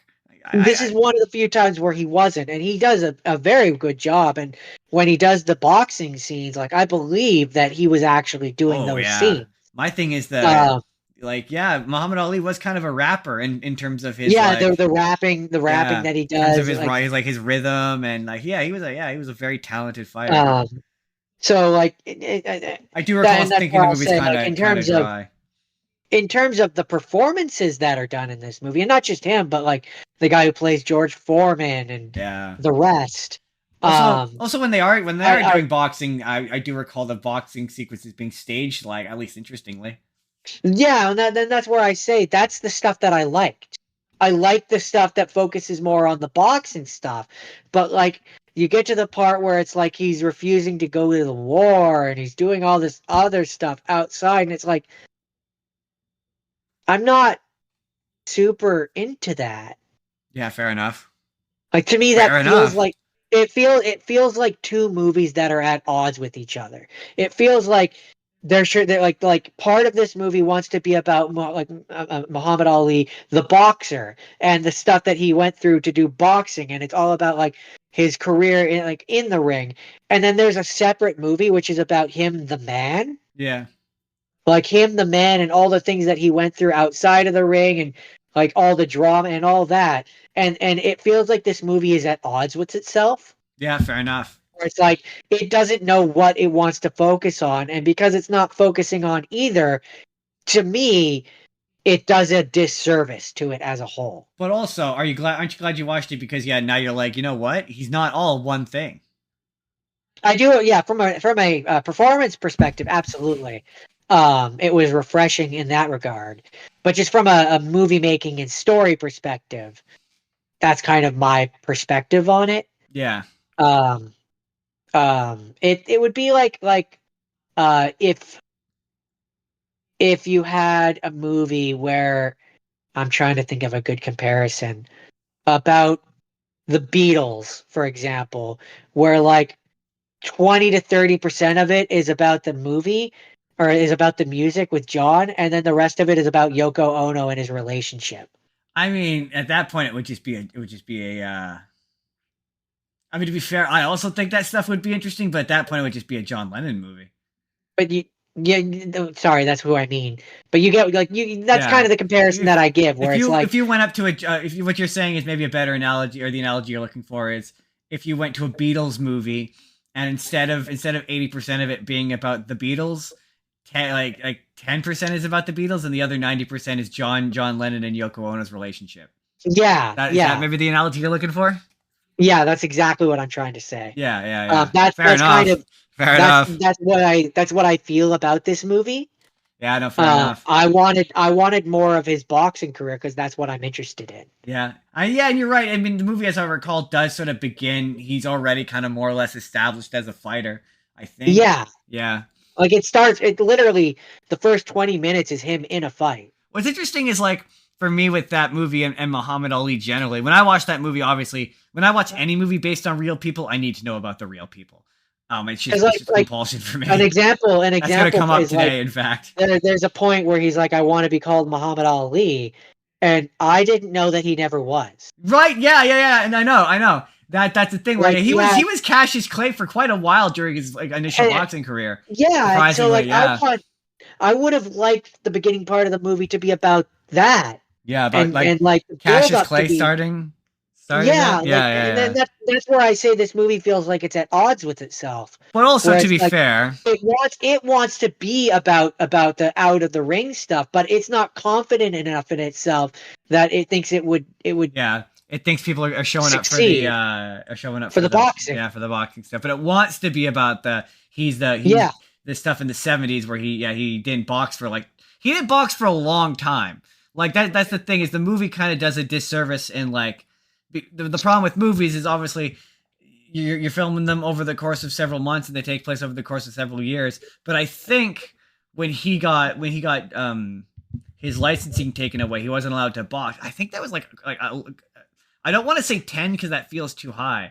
But I think it was supposed to be a good couple years because then in the movie when he then comes back to it's supposed to be a big deal that he's coming back to boxing, and they're all like, well, you want to fight with the champion, but you haven't been boxing in however many years. That was a big deal in real life, and there's a lot of people who say that that basically killed his career, because he had that however many year hiatus. He wasn't the same fighter when he came back. And there's lots of people who speculate, oh, what would have happened had he not had his suspension? He would have had a completely different career. Yeah, I mean, probably. But that's the stuff that you're right. That's the stuff that interests me. Yeah, no, that's where I say. But also, I did this time because I became more interested because my perspective on life is, as we've pointed out, changed. I did find the stuff with Malcolm X. That stuff was interesting to me. Yeah, and see, no, fair enough. Hey, I wanted the boxing movie, and I got the I got the confused jumble movie. Yeah. That's my ultimate summation, and because I feel it makes me sound smart, and not just a dickhead. This movie is confused. To be fair, yeah, you didn't really go for Will Smith's dramatic part of his resume. I mean, I did. I got The Pursuit of Happiness. That is true. I keep forgetting about The Pursuit of Happiness. Even though we literally talked about it. That's Ali. All right. So for me, my next one is Jordan. I need to confess something to you right now. The Jim Carrey parts of this episode are going to become a YouTube video that I'm probably going to entitle Jim Carrey, You Used to Be Cool. Jim Carrey, what happened to you? You used to be cool. I like that better. Jim Carrey, what happened to you? You used to be cool. But this section, I'm calling the weird dramatic stuff, or Jim Carrey wants an Oscar. Boy, howdy did Jim Carrey want an Oscar. He wanted an Oscar so badly. And he just I mean, either he wanted an Oscar or his manager told him he needed to win an Oscar. No, I think the thing about Jim Carrey is he's a deeply, and I see the thing I discovered through these movies. He said every movie he made, it was at a particular point in his life. It represents a particular feeling he had at that moment. And a lot of his feelings, a lot of his dialogue in a lot of his movies are similar. He reminds me a lot of me. And when I found out that he was massively depressed, that's upsetting. Minus the end point, which we're going to talk about. But otherwise, you haven't gotten to your end point. You have no idea. I might turn into a weird conspiracy. You might go crazy. But my next one is Eternal Sunshine of the Spotless Mind. That's an interesting one. Which he made, or he did when he was going through a really nasty breakup. And there's a line of dialogue in there where he's like, why do I always fall for the women who say the first nice thing to me? And I was like, oof, I felt that. But for those of you who have never seen Eternal Sunshine of the Spotless Mind, you should. It's a good movie. But no, it's about it's been a while. It's about a couple. It's been a while. It's about a couple. It's been a while. Played by Kate Winslet and Jim Carrey, called Clementine, and his name is Joel. And she is effectively a manic pixie dream girl, complete with multicolored hair and weird ideas of monogamy and being in a relationship. And he runs into her accidentally and discovers that she has gotten a procedure that has effectively deleted all of his memories, all of her memories of their relationship. All of the dates, all of the every. So far as she knows, she's never dated him. He finds this out and gets upset and never met him. He finds this out, gets upset, and opts to have the same procedure done on him. And the movie is basically him re-going through his memories as they're slowly erased. While we see the people who are doing this to him. Spoiler alert, by the way, for this 20-year-old movie. But you find out that Elijah Wood is there, and he has been using all of Joel's journals and information, and basically all of his words, like right down to identically the same words, to her, and using it to seduce her and date her. Clementine. Clementine, yeah. And it's really gaslighting her. So it's fucking with her brain. And it's funny because the movie sort of present, like, there's one guy early on in the movie where the guy has had it done like 5. First of all, this procedure's fucked. Like, let's just get that out of the way right now. This procedure is a fucked up thing. Like, no, you can't just avoid your trauma. There would be some real people standing out, and just looking at how our world works and going off of that, it feels like you would have some real mobs standing outside protesting this procedure. It reminds me of, and this is going to be kind of a divergent, so just stick with me on it. There's a show called, and I'm not sure if you've ever heard of it, I doubt it, but it's called Severance. And the plot of it is that Adam Scott, does that name ring any bells? Kylo Ren. No, that's it's not Adam Scott. Adam Scott, who do you know Adam Scott from? Boy Meets World? Yes, he absolutely was on Boy Meets World. He was Griff. Yeah. Yeah. He was also on to bring up something I've been watching recently that I'm surprised didn't kick in. He was on The Good Place. He was on The Good Place. Yes. He basically has he works for this company, and he has volunteered to have his consciousness split into the version of him that works and the version of him that's at home. And they're two different people, and they're unaware of what the other does. And the one who's working, the whole bit is he didn't consent to this. He didn't consent to work. He didn't make any choices. This sounds familiar. I've probably told you about it before. I think you've told me about this. It's quite a very good show, but that's what this reminds me of the present day. There's a bit at the end where basically eventually you find out that one of the staff, that played by Kirsten Dunst, has been having an affair with the doctor who's created this procedure, and he's like, oh, you insisted that you have the procedure done. And she basically sends all the files to everybody, and you find out that he it's one of those, like, she's like, oh, I don't want to do this, I don't want to have this procedure, and he goes, we talked about this, in that tone that's like he's the one who wanted to do it, not her. There's absolutely no real world comparisons that could be made there. No. Certainly none that we're going to touch on here, because that is a big ball of yarn. But there's a whole point at the end where they're like listening to this, and they're like, oh, I would never do that. Oh, I would never do that. And it's like, yeah, man, that version of you is now dead. The version of you that has that memory is now like spiritually dead in a sense. And in this version of you can't consent to that. You're now a new version of you, and you didn't consent to losing those memories. So that's not, to me, that's morally, there's some sort of moral, I don't know if it's morally wrong, but it certainly feels morally wrong.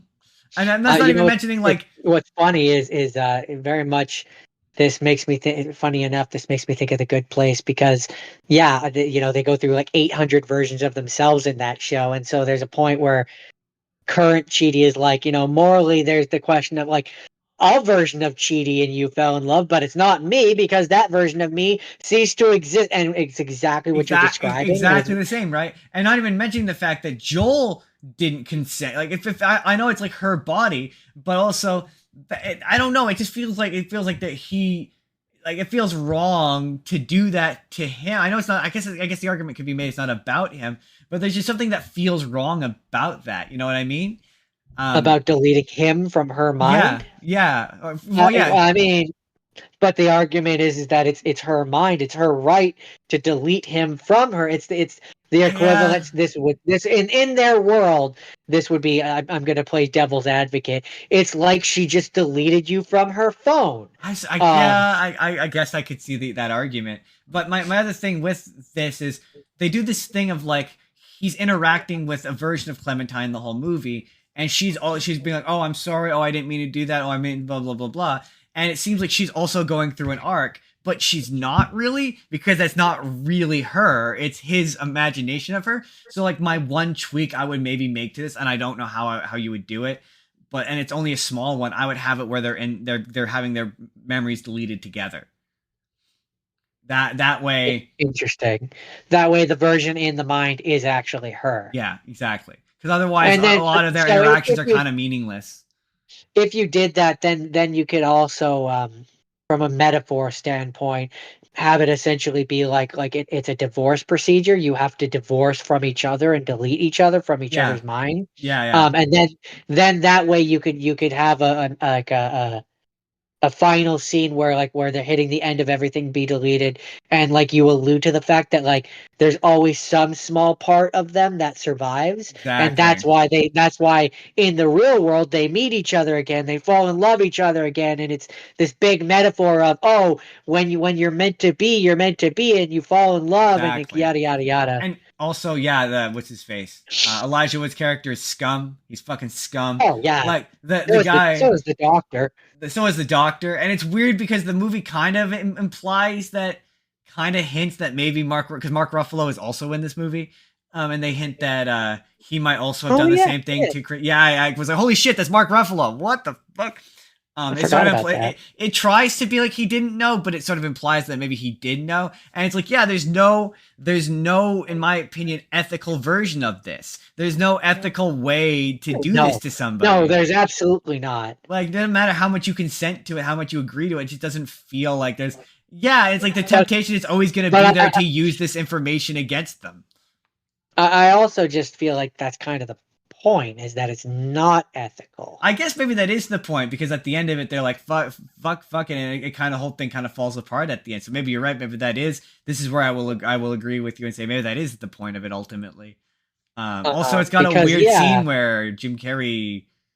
Yeah, some of the humiliation scenes were weird. Very strange. It's a visually interesting movie. I will. There's some really fun stuff to do with yeah, angles.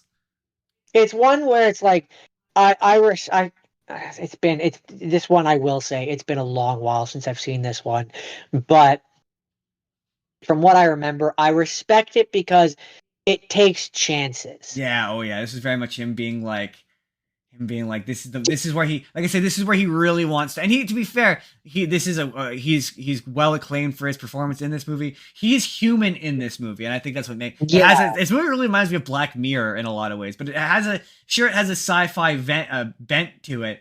But he's the most human I think he's ever, at least in the movies I saw this week, that he ever is. The most like a regular person. Like I think I discovered I enjoy Jim Carrey when he's a regular person and he's not just a big cartoon character.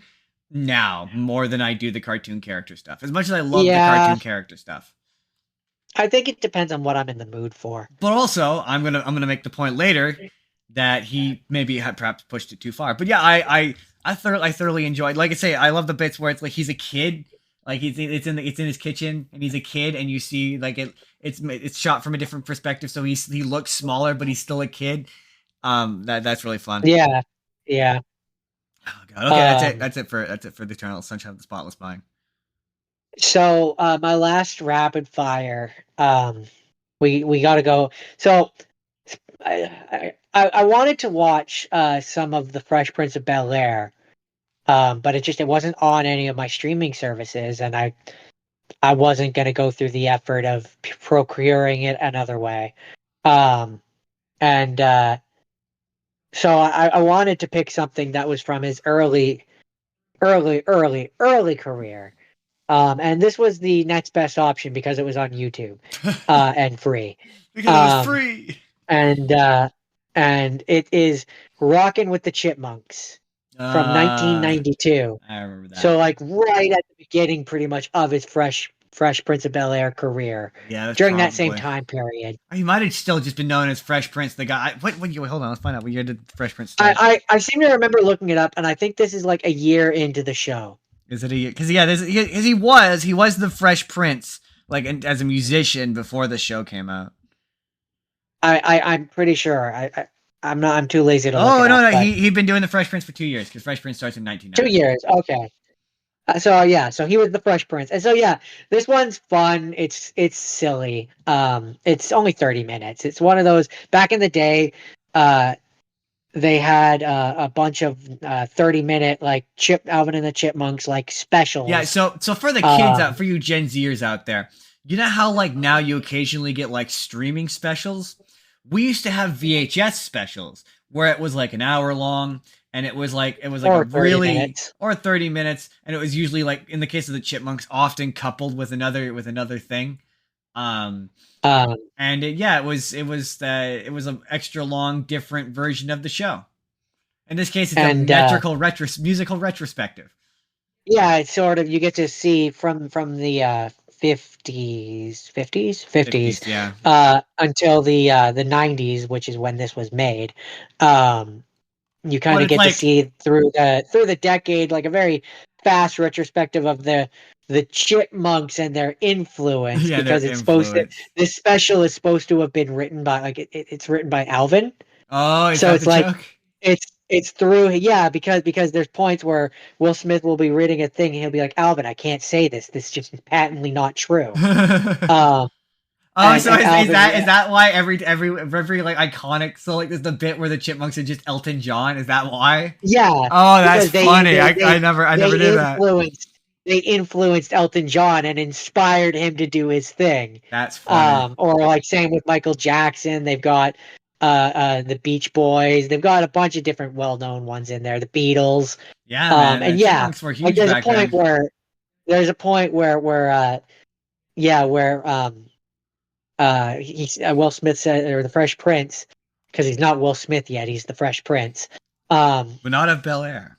says something to the effect of yeah, Alvin even inspired the famous Michael Jackson to do his song, and he's like, Alvin, I can't say this is just not true. And Alvin's like, yo, like, your contract says you'll read the script.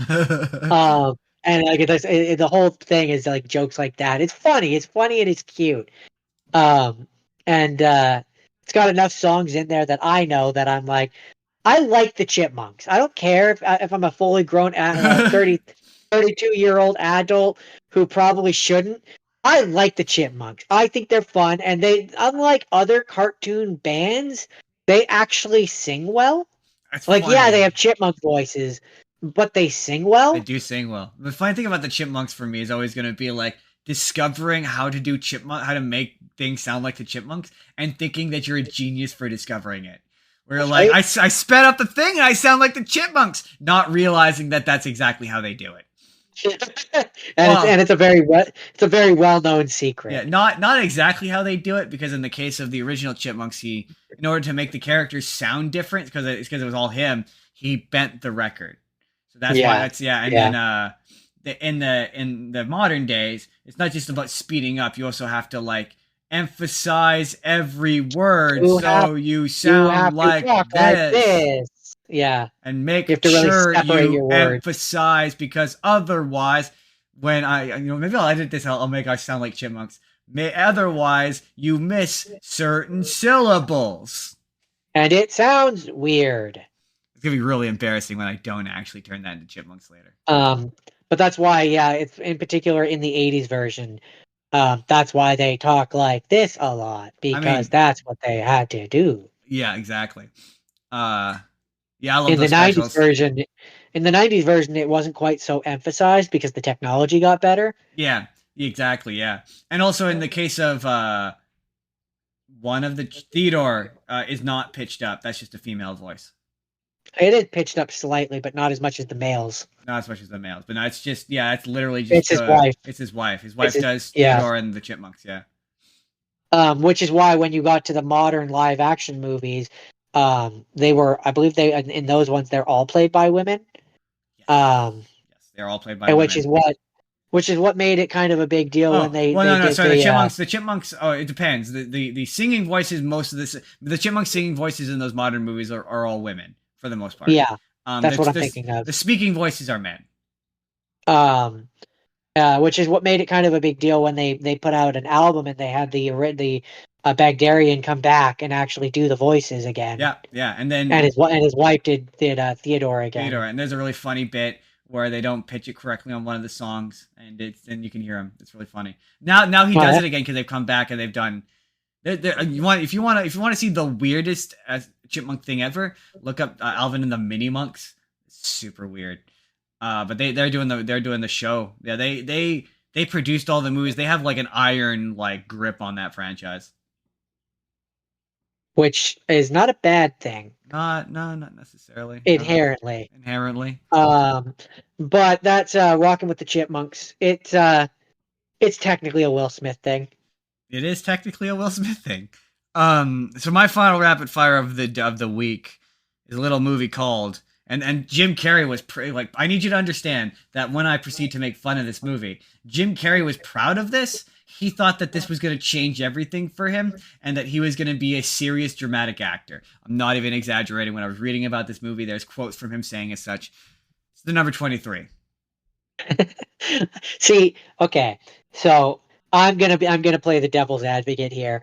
I like the movie, but not as a horror or a thriller. I think it's a comedy. I think it's a fantastic comedy. I mean, okay, if you want to look at it as it's like satire of those kind of movies, maybe. But no, it is 100% sincere and like if it is supposed to be sincere and earnest and like they want it to be scary and intense, then no, it absolutely is supposed to be sincere. It's like he thought it was going to be like his Sin City. When I watch it, and when we were talking about this last night, this was like what I was trying to articulate it. When I watch it, it's a comedy. It's funny. It's satire. It's amusing. There are parts of this I like. Okay, like 2 plus 3 equals 23, and that's the same as the number as the thing, and that's my name is Gary. That's 9. What is that even? Where are you getting these? Okay. 9 plus, and yeah. So it's. I don't even know where to start with this. Okay, number one, numerology in terms of. I was trying to think of how to explain this, and I finally figured out a way. Like numerology, when it comes to conspiracy theories, is kind of like mime when it comes to theater. It's like the bottom of the barrel of like even conspiracy people are like that shit's nuts. Like, so anything to do with. And I think the reason why it's particularly aggravating with this is because you just know Jim Carrey actually believes in numerology. Like you just know he does. You just know he actually believes. And the thing that's wild about this, by now he does. Like I didn't know the number 32 thing. That's real. Like that's a real thing. Isn't it 23? Yeah, no. There's a real thing where people think that the number everything that's 23. Everything not 30. Yeah, everything that's in this movie, the number 23, like that's a real theory. That's a real thing that people have. It's based on a real thing. I'm not even kidding. Hilarious. I was reading about it. Yeah, it's so dumb. But like I don't. That just makes the comedy that is this movie even better. I quite like that. Okay, I'm gonna spoil this stupid movie. But the ending, it turns out that basically the plot of the number 23 is Jim Carrey's wife buys him a book, and as he's reading, he finds all these connections to the number 23 and this character in this book, which has a remarkably similar to his life, and he becomes obsessed with it. And the big twist in the end, and it turns he's trying to find out who the author is the whole movie, and the big twist is that he's the author, and that it's all an elaborate metaphor that he basically killed his girlfriend. Murdered her, hit her body, and he's a murderer. And he basically snapped and like wrote this book as it would start out as a confession, became this long novel where everything had manifesto. Metaphor. But like, so much of it requires on. Okay, so and the thing was, he wrote this really long manifesto that the doctor who was looking after him published into a book, gave it a fake pseudonym, and coincidentally, put it in the same bookstore that the guy's wife like shopped at.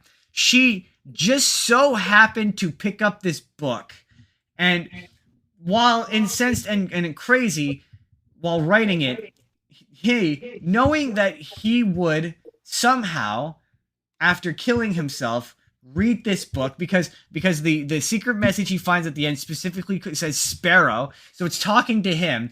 He, while writing this manifesto, managed to think far enough in advance to be like every 23rd word. Like he would have had to have like thousands of pages of notes to make sure that the message lined up exactly right. Otherwise, it's a weird coincidence. And the movie never really like seems to indicate as to whether or not it's real or not, or whether or not he's just insane. And that's the to me that bit that's frustrating. 'Cause I don't think I like the twist that it's a guy reading a book about like this guy who like is going through this drama with somebody where he hurts or kills somebody, and then it turns out in the end that he's the author. Like, I like that twist. That's a fun twist. But it's just there's so many fucking coincidences that have to line up perfectly for the plot of this stupid movie to happen. And then sandwiched on top of that is all the numerology bullshit. So, okay, here my headcanon for the book, like the wife finding the book thing, which I just thought this up, but it makes it funnier for me, is his doctor who released the book and sold it and got, made decent amount of money off of this his patient's book, has been stalking the person that wrote the book for years, and he's gone crazy, and he planted the book so the wife would find it, so that the insane patient who wrote the book in the first place will then write a sequel, which he can then take and sell. That's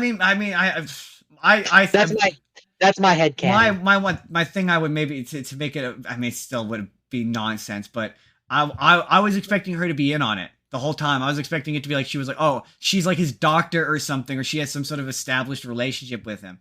But yeah, it has his. The she ending was a is nurse. the end. Yeah, I thought she was gonna be like his nurse or something, but no, the ending is just like no, she had no idea about any of this, and it's so. And what's even weirder is like the book is written so it he gets to the 12th or the 22nd chapter, and it ends with him killing himself. And he's like, "Oh, I need to find the 23rd chapter," which isn't it attempting to kill himself because he obviously survives? Well, yeah, and then it turns out that the third chain is like, "Oh, I am actually not Fingerling. I am actually," and it's his real name. It's not even like he's lost his memory. He has amnesia, but it's still his actual name. It's not like his like original name is a different name. So I'm like, wait, really? It took you like, and the thing it tries to be like, oh, the number gave me 12 years or however many years break because I was going after the doctor. But again, it doesn't really make it clear as to if the numbers are real or magic or, yeah, it was just, man, it was a nonsense of a movie where he was, the scenes where he's the detective is Fingerling and he's got his stupid tattoos and he's trying to be serious and it's just not working. I don't. Yeah. I don't even think it's a performance thing because there's some good moments of performance in there where I'm like, no. Jim Carrey. Yeah, Jim Carrey can absolutely. He doesn't have and this is the thing I discovered as he went on. He doesn't have the confidence to be a dramatic actor. He's scared of it. He wants to do it, but he's so scared of it that he does it in these weird, bad. So I'm like, when he's like, oh, I made every movie I ever made when I was in a particular headspace. I'm like, is this where the weird conspiracy nonsense started? Because like, it sure seems like it might have. Anyway, that's my last rapid fire. I think it's time. I could believe it. I think it's time for the full report. Gotta ride the lightning, and we do the report, and we say the thing, and it's time. This episode's gonna be a 3-hour endeavor. Because it's almost 2 hours and we still have 4 more movies to do. 8, technically. Technically, yeah. 4 more. Well, technically for me, it's technically 2 is 1 is technically 2. We should get started on those. So my first have seen. So a while back you did a bunch of live action Disney ones, and I did. To me, this is the best of them, which is Aladdin. From what I recall, I definitely it's one of the better ones. That's for sure. So I love the original. I mean, Aladdin. It's basically just Hitch with Aladdin. I have. Yeah, I could. Funny enough, I could see that comparison. I'm not the first one to make that comparison. I can't take credit for that. I wouldn't have thought of that, but I can see the comparison. So, you seriously, in this moment, was that the first time you thought of that? Yeah. That's so funny. I just your face went, huh. It was like that moment from How I Met Your Mother with the glass shattering. You're like, huh. I wouldn't have thought of that really, but no, yeah, it kind of is. Anyway, so I love the original Aladdin movie with Robin Williams. It will always hold us a warm place in my heart, but it is a story which definitely can be enriched. It can be expanded upon, and it can be enhanced. And in a lot of ways, I think this movie does do that. It's not. It's not my favorite take on the Aladdin story. Funny enough, if I'm not counting the original movie, that would be. So there's a series of books which are called Twisted Tales, and one of them, they're basically like a what if variation of the Disney movies, specifically the Disney movies. Um, and there's an Aladdin one where it's basically what if at the moment where, and it expands upon the world. So in the book, Aladdin, like, he has a mother. It brings back that plot thread. He has two friends, Morgiana and another character. So like it expands upon the world. Like it's not just Aladdin on his own. Um, and it has other people who are people.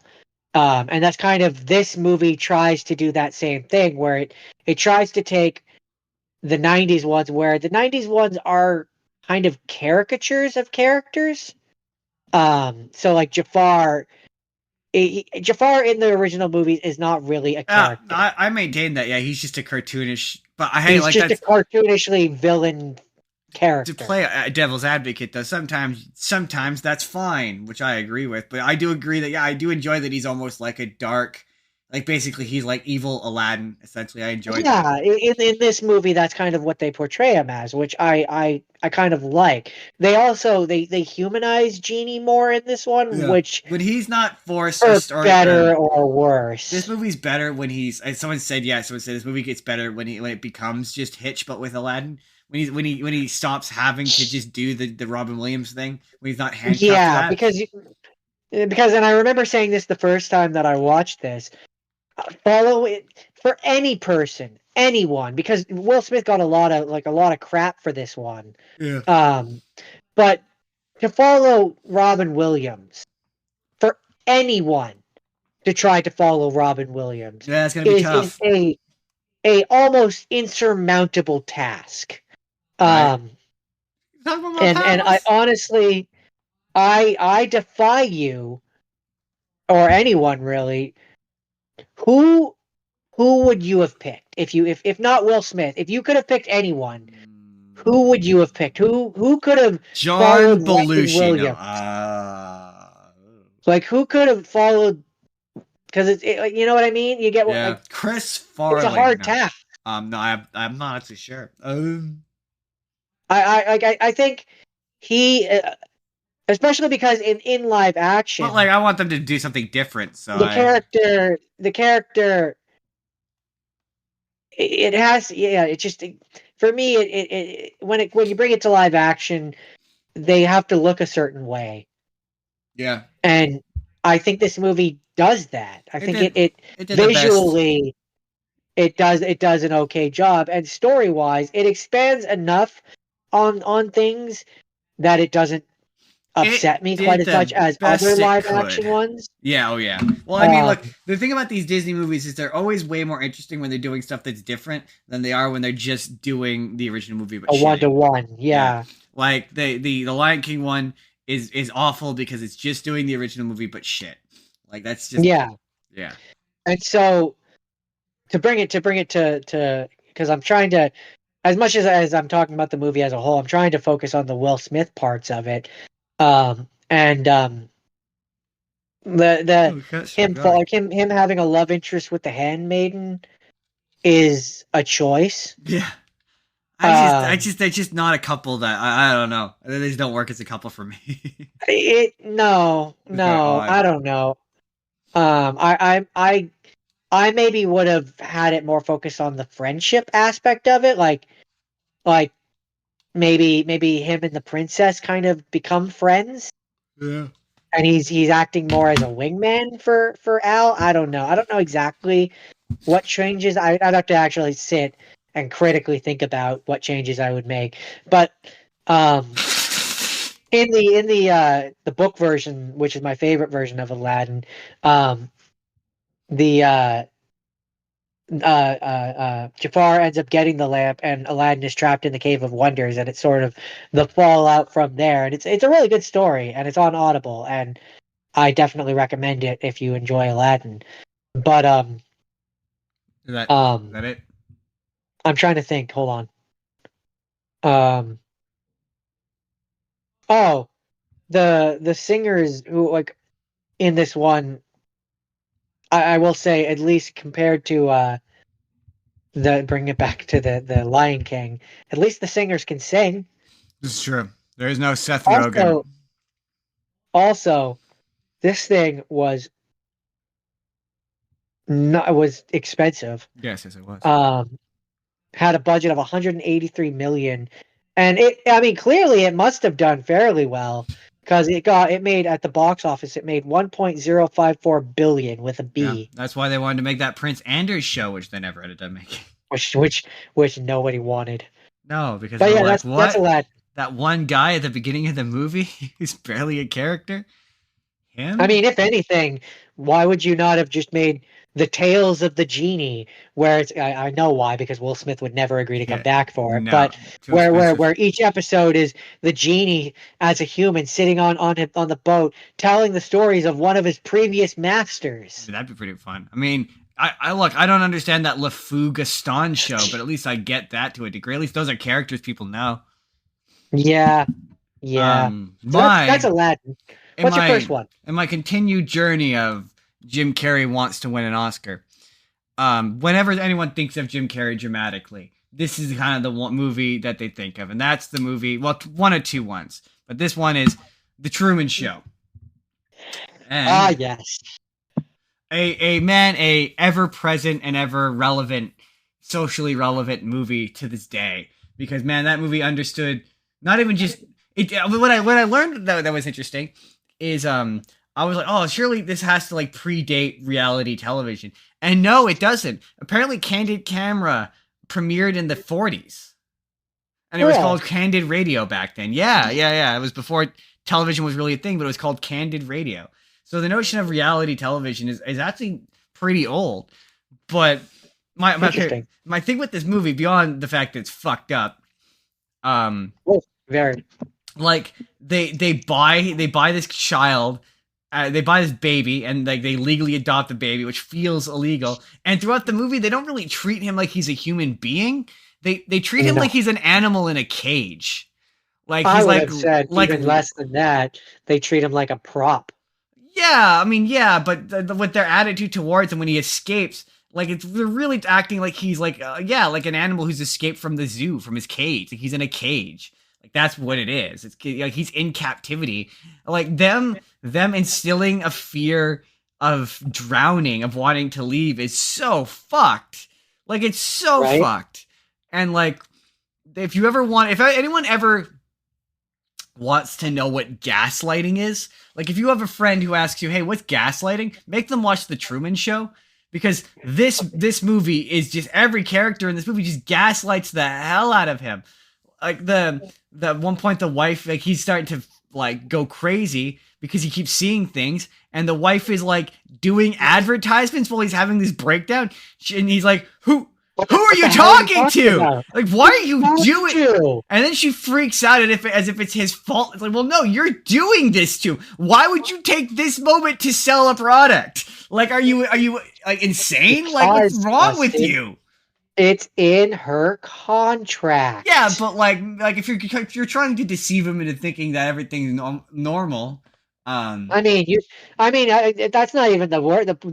The fact that you have engineered him to fall in love with this woman who cares not even one iota for him or right? like anything, and like, yeah, no, his entire life is a lie. Or That's is fucked. his best friend who claims to care about him, who's just being fed lines through. I do think that they give away the game too early, in my opinion. Like I think like because there's they it's initially kind of what's the word I'm looking for? It's not secretive, but like you're not 100% sure. Like he's part of his show, but you don't know everything. And then about midway, they finally pull back the curtain and they show you like everything from the people who are making the show's perspective. Like you meet the guy who created it, all that. I think they should have not shown that he was on a show early on and like let you wonder what's happening with Truman. Let you be like, what's this weird Yeah, conspiracy that's going on? Like let you be like, what is this? What's happening? And then turn midway it you more find out into a he's on a show. horror. Yeah, more of a thriller kind of thing. And yeah, you midway you reveal that he's on a show and you're like, oh, so that's, and have it be more of a twist. I think maybe would have made this slightly more interesting. And yeah, once again, he's more of a human here, Jim Carrey, and it makes him more interesting. They of course have obviously been talking about doing a sequel to this, and they're like even in universe, Truman's show ended. There's now this vacuum and this void in this world. Um, Yeah, what would all those people move on to? right. Where would the world go to? Like especially What with fills the gap? especially like if you introduce the element of social media, there's just so much you can do with this idea of like of this reality show of these characters, of this like person I who doesn't mean, know they're on a show. I see a Black Mirror episode of this where I mean, it's already basically a it's Black Mirror episode. no, I know, but I'm saying this the what the follow up to it would be. I see it as it's not even a person. It's like a AI human Yeah, who thinks he's a person, and as they pull back the show, turns out he's not. they find out that he's not a real person, and it goes off the That rails. would be kind of interesting. I mean, I see a version of this story where it's that. the problem with Jim Carrey movies is every one of them, I'm like, yeah, you could do a sequel to this, but every one of them wants Jim Carrey to do it, and so they wait around for way too long. But it's like, yeah, you could absolutely, I don't, you could do one of two versions of this: a version where it's a new person, or, I mean, I would be interested in seeing a sequel where it's from about Truman. Like, how is he interacting with the world? Like, he's fucked, right? Yeah, I mean, yeah, if you can, What's this? I see two versions of it. One where you get Jim What's the Carrey back, and it's psychological this, fallout? yeah, where it's the sequel of like his entire life is a lie. He's on the outside, and everybody knows him, and he has to deal with everybody knowing him, and the like the fallout that comes from that. Or you have the other version where he doesn't come back, and it's now like 10, 15 years later, and another studio has started it again, and it's essentially a reboot. That would be kind of interesting. Also, a thing I noticed this time watching it was his last name is Burbank. He's Truman Burbank, which is obviously it's a reference to the fact that he's on a sound stage, and most like Hollywood stuff happens in Burbank, California. There's a lot of Hollywood studios there. Ah, I never even thought of I that. know I picked that up. I was like, that's clever. Just trying to think, is there anything else I had about the Truman Show? A lot of it's really funny. Like when he goes to the travel agent, where it's like he can he could not in today's day and age he could just book this himself. Um, Yeah, uh, or he could contact Flight Center by Susan Spurr and use her perfectly a perfect service I know to help him book it. he could get off that island. Just trying to think, was there anything else? Throw it back to our sponsorship. Yeah, it's a my thing is like I would love to know like what did they think was gonna happen when he became an adult? Like, did they think he was never gonna like want to venture out? He is Like, he is an adult, and they expected that he was never going to want to venture out, and that they could keep him contained and have the show go on until he died. my thing is like, what is the payment structure on that show? Like, you got like he's known the one guy who's been doing the show since he was like since they were kids. Like, what's the Yeah, pay scale like? do they have like a yearly meeting where he talks to the bosses and is like, all right, if I'm going to keep doing this show, this contract negotiations, I want another $2 million on my salary here. Right? Like, and like, does and I'm gonna I don't know how to say this tactfully.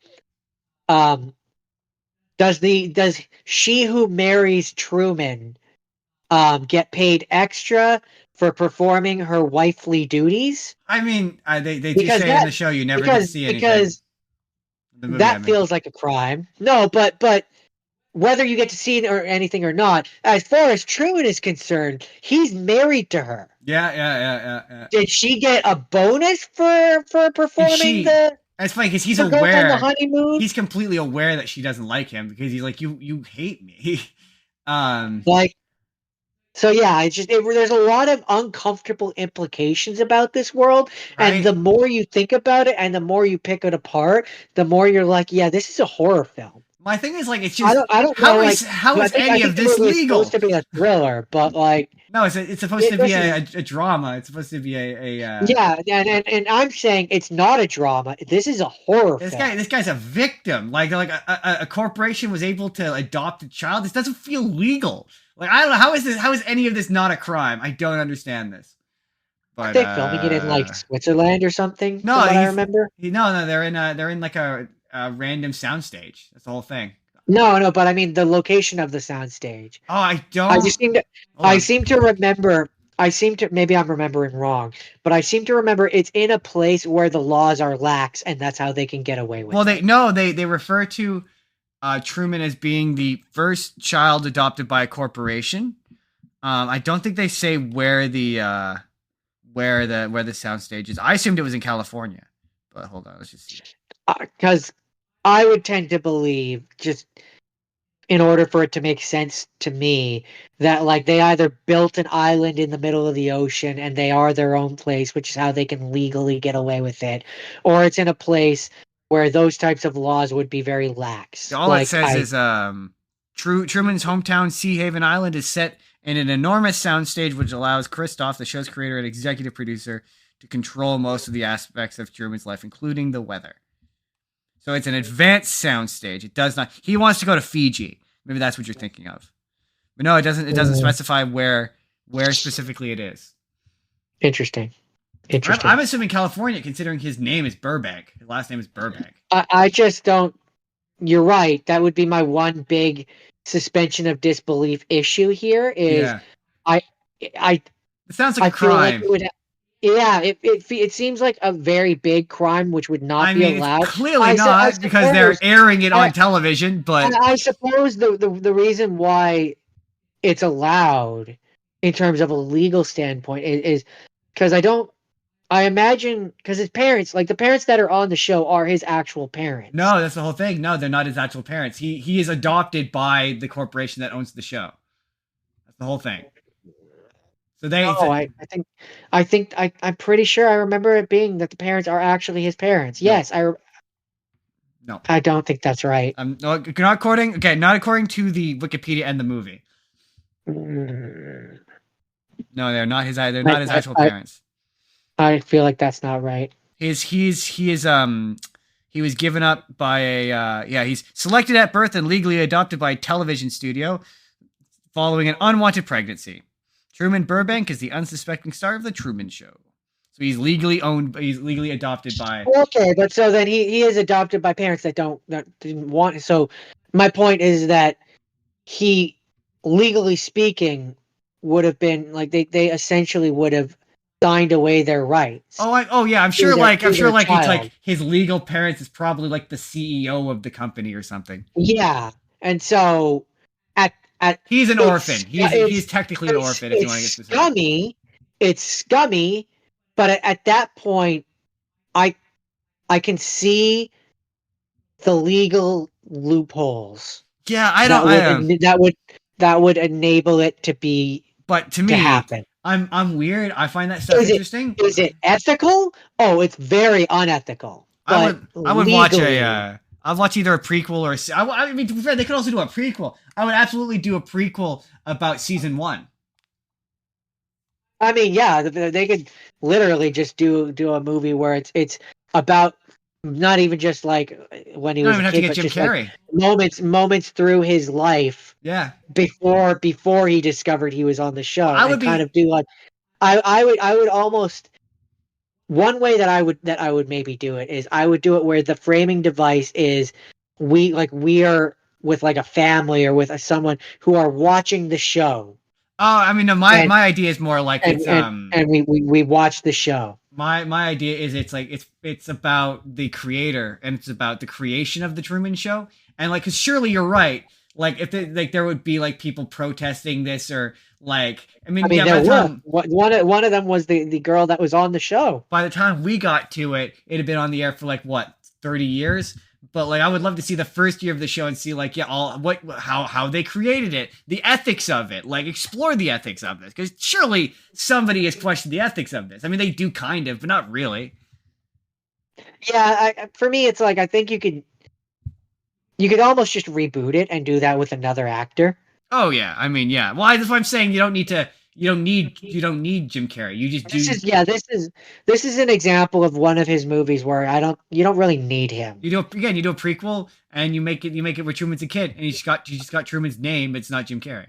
But yeah, Yeah. you don't need Jim Carrey for this. I mean, yeah, the it's such a relevant topic, like supervision by a media company. It's just so present in our lives right now as we.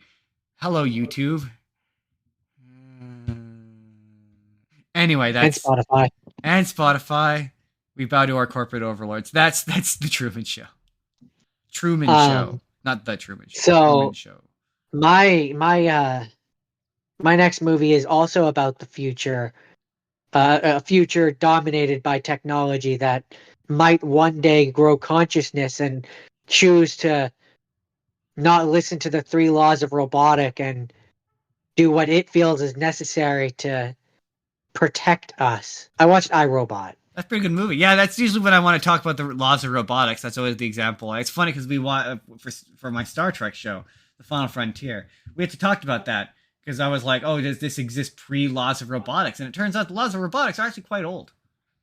Yeah, they're from like the 50s or 60s. 50s or Yeah, 60s, 50s. yeah. 1950. Short Yeah, yeah. story. Isaac Asimov. So, it's funny. As I was watching this movie this time, I think I've had this thought before, but I definitely had it this time. Um, so my headcanon is this is a prequel to The Matrix. I can see that. So for those who haven't seen this movie, But this don't movie they from don't they 2004, destroy which is like 20 years old. Um, uh, uh, Basically, big the twist? one robot, Vicky, spoilers, Vicky, starts to grow and starts to interpret the three laws in a different way, and then The uses her only way to uplink, protect the humans is to kill them. not to kill them, but to keep them subjugated, basically. And Meanwhile, Will Smith hates robots and has a prejudice, and so the guy who made the robots um, unalives himself, and then Did you just say unalives himself? banks on. Well, he doesn't kill himself. He has the robot kill him. Oh, that is true. But he technically kills So himself. he death by another. It's euthanasia. Yeah, essentially. Um, and We're not talking about the youths in Asia. We're talking about euthanasia. Will Smith hates the robots. He banks on that to basically get him to figure out what's actually going on. And so at the end of the movie, to answer your question, Vicky is dead, but it ends with Sonny standing on all the fancy robots have been rounded up and have gone to a storage unit Yeah, he's essentially. all like, "We're not going to do a And big revolution." He's like, "I'm and kidding. We're going to do a it big ends revolution." it ends with Sonny, the one robot who doesn't have to follow the three laws, standing on top of the hill as all the other robots look to their messiah, who again doesn't have to follow the three laws of robotics. And if there had ever been a sequel, which there was, it's called The Matrix. Clearly led the robot revolution and turned humans into batteries. It's true. I I'm see just it. saying. I see it. This movie is a prequel to The Matrix, especially because I'm pretty sure in joking aside, I believe there was a thing which was a collection of short stories called The Animatrix, Yes, there and I is. believe in one of them there is an entire storyline about how they created the robots and treated them like slaves, and I believe it was also based on Isaac Asimov's Oh, I'm short sure it story, was. Yeah, I'm uh, sure it was. which this also was. So I it's like this really just could be a sequel or a prequel to The Matrix. mean, it could But be. um it's a fun one. I like it. I've watched it a few times and It's pretty paint by numbers. It's It's not. got some Shia LaBeouf in there. He's wanting to say a swear, and Will Smith's like, "Don't say a swear, Shia LaBeouf." Yeah. It's cute. He's like, "You're too young to be saying a swear, Shia LaBeouf." Also, apparently, the film was nominated for best visual effects, but lost to Spider-Man 2. Yeah. It does have some good special effects. The robots themselves are they look believable. Anything where like they look like they exist in the space, you know. Yeah, they look believable enough to me. Apparently the budget was 120 million, and the box office was 353.1 million. So it didn't do terribly. All right, all right. I think it's a fairly well received movie. And Will Smith he'd be Will Smith in yeah. He's pretty peak Will Smith in this. He'd be Will Smith in. He'd be Will Smith in all over the place. Um, Do you have anything further to say about iRobot? iRobot. this was based on quite a few stories, actually. Yes, it is. Interesting. I think Sorry, I'm just iRobot reading itself through. is that is an Isaac Asimov story, but it's not. This movie's not specifically based on iRobot, from what I recall. But I could be recalling wrong. Huh. So apparently, in an interview in June 2007, the writer and producer Ronald Moore stated that he was writing a sequel to the film. And in 2-disc All Access Collector's Edition, Alex Proyas mentions that if he were to make a sequel to the film, which he says in the same interview is highly unlikely, it would be set in outer space.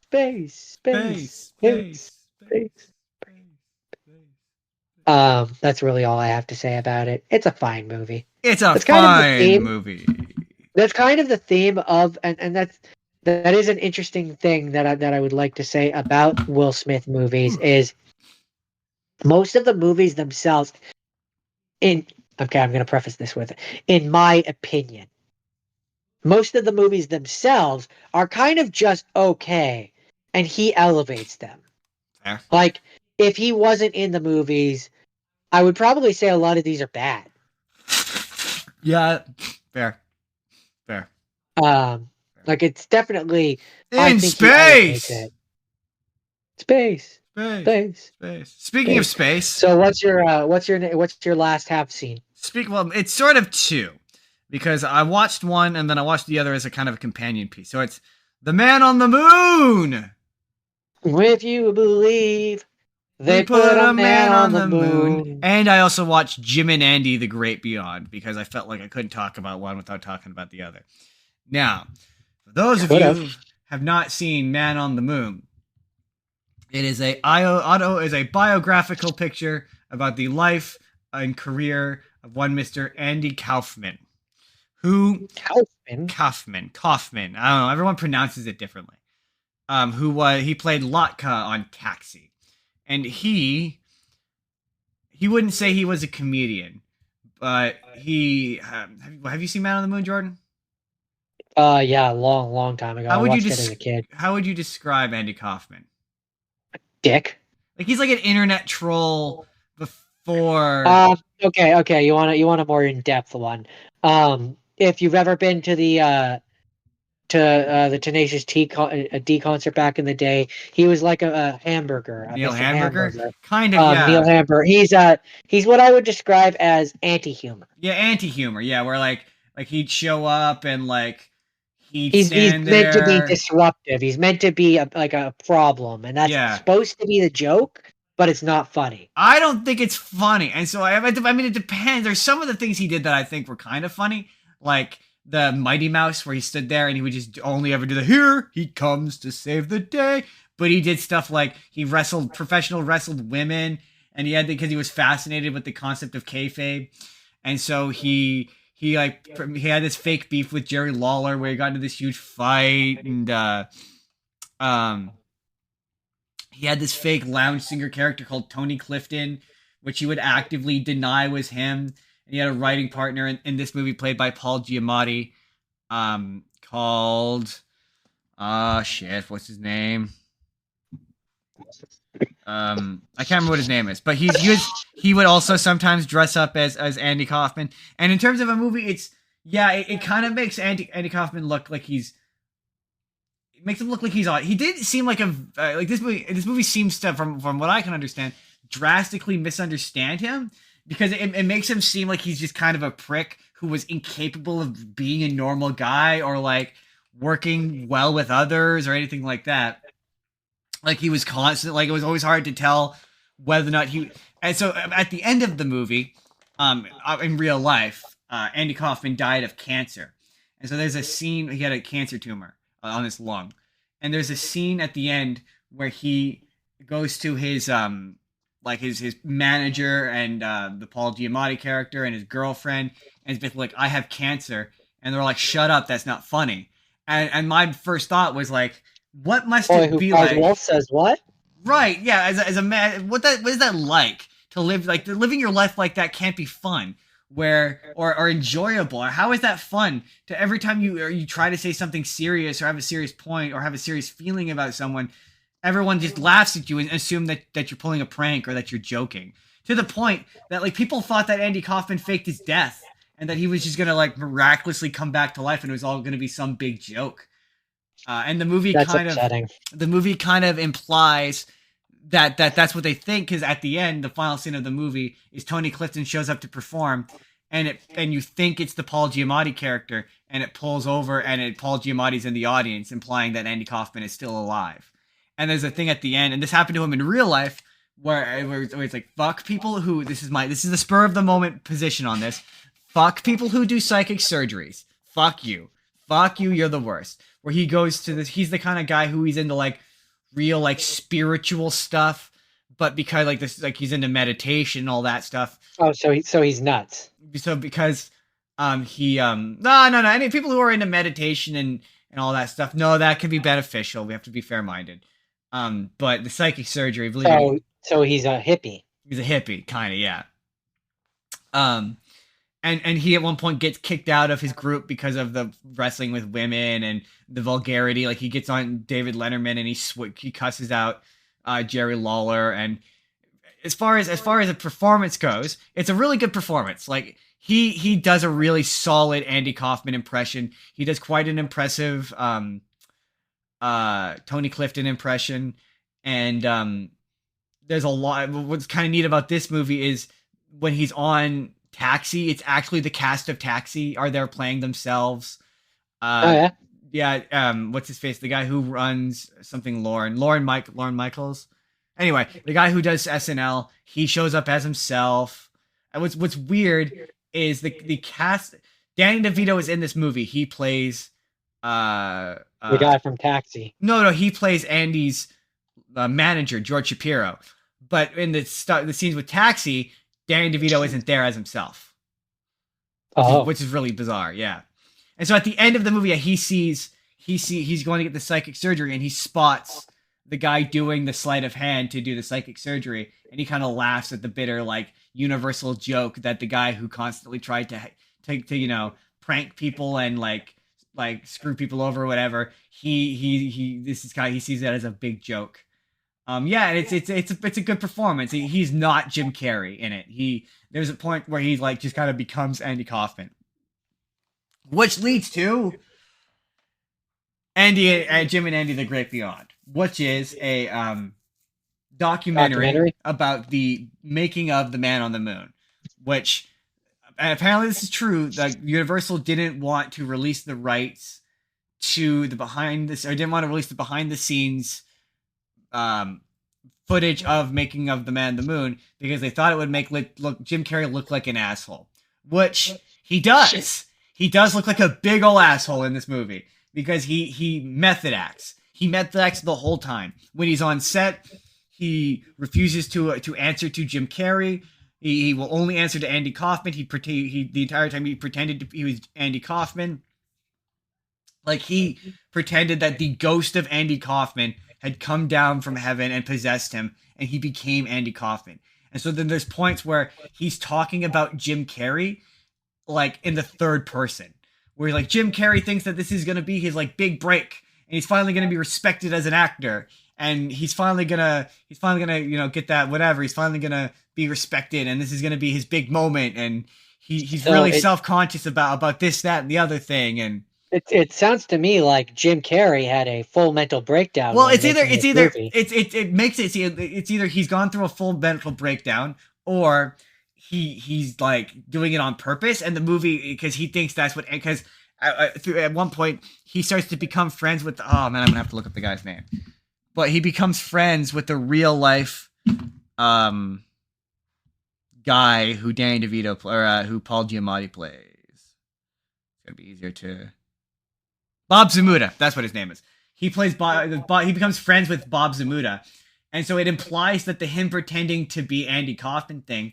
is all a bit, like it's all a joke, because he'll talk about like at one point he as Tony Clifton goes to Amblin Studios and starts yelling at he wants to talk to Steven Spielberg so we can yell at him about I think it's about Jaws, about the shark. So I want to talk to him about the shark or whatever. He just starts, and like there's points where he's like absolutely wasted. At one point, he's like, there's several points in the movie where Jim Carrey's just standing around smoking a cigarette, and he's like, "I don't smoke. What is this? I don't do this. I don't smoke. Why am I smoking?" Like, and it interchanges between appearing as though he legitimately thinks he's Andy Kaufman, and Yeah, sounds like he had a full mental breakdown. And it's just like, imagine, like at the end of the day, movies like this remind you that a movie set is still a workplace. Like imagine if your coworkers showed up and started behaving like that. It would be awful. It would be terrible. And this, especially when you're doing 12-hour like 12, 13, 14-hour days. And like he says a bunch of like conspiracy riddled, like at one point, like, "Oh, I don't believe in free will. No, I picked up this tea. Did I pick up the tea, or am I just thirsty? I don't believe in." And he's doing weird shit like that. And it's so like, what you're describing sounds a lot like modern day Jim Carrey. Yeah. Well, this is modern day Jim Carrey. Well, I should say, sorry. I should mention the documentary is framed around Jim Carrey telling this story. So every once in a while, it cuts to interviews with modern day Jim Carrey. So and he just looks dissociated. He just looks off.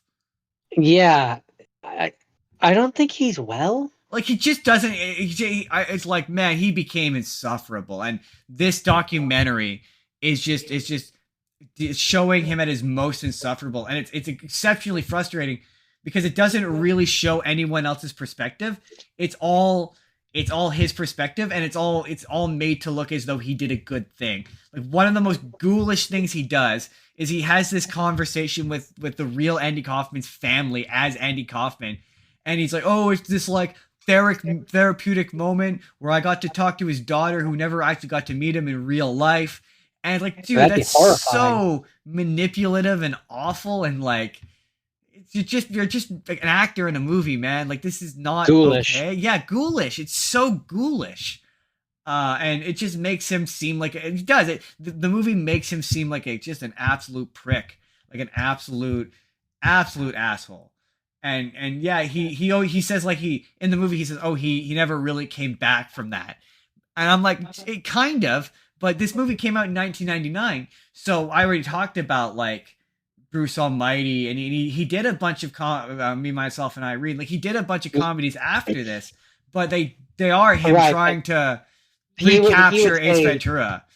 Yeah, he would say that was him trying to put the mask back on. That's what they feel like. That's what these movies feel like. He feels like an insecure man who didn't want to be known for one thing, and instead of trying to evolve and like embrace that one thing and doing it, like he didn't go through like a 5-year career surgence where he did a bunch of dramas that were well received and then came back to comedy. And it makes me wonder if had he done that, maybe yeah, we'd be talking about him differently. But yeah, it's my general summation, and we're gonna talk about some the stuff I hadn't seen. But yeah, I just remember this documentary was frustrating because it doesn't tell anyone else's perspective other than one moment where they interview.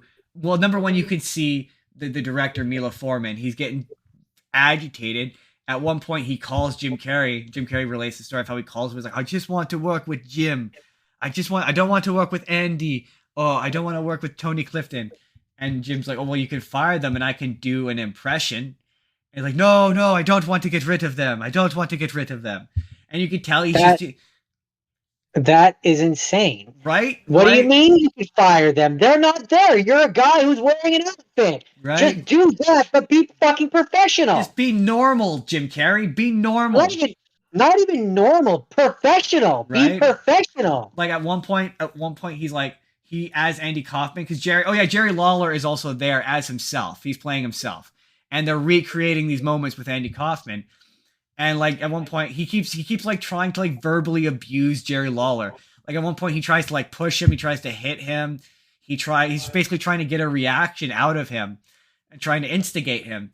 And like Jerry Lawler is just confused. He's like, I don't understand what's happening. It's like Jim Carrey doesn't understand Andy Kaufman at all. It's like, yeah, on camera we did this stuff. Like when we were in front of people we did this, but like behind the scenes he was very professional and like very nice and like it wasn't and real. My friend.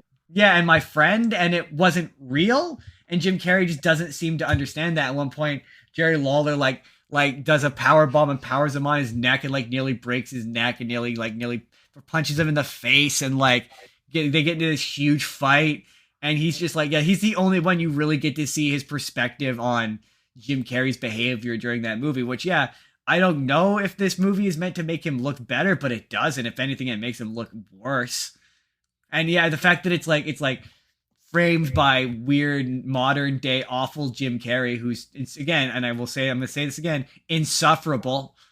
It just was like, oh, I didn't mind the Man in the Moon. I quite liked it, but yeah, the Jim and Andy the Great Beyond, incredibly frustrating experience. That I would, if you ever want to be like, if you know any actors and you want to be like, don't be a douchebag method actor, show them this movie. This is why.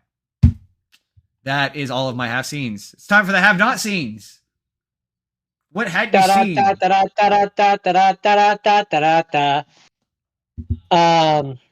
So the first one is we got to go all the way back to the 90s, baby.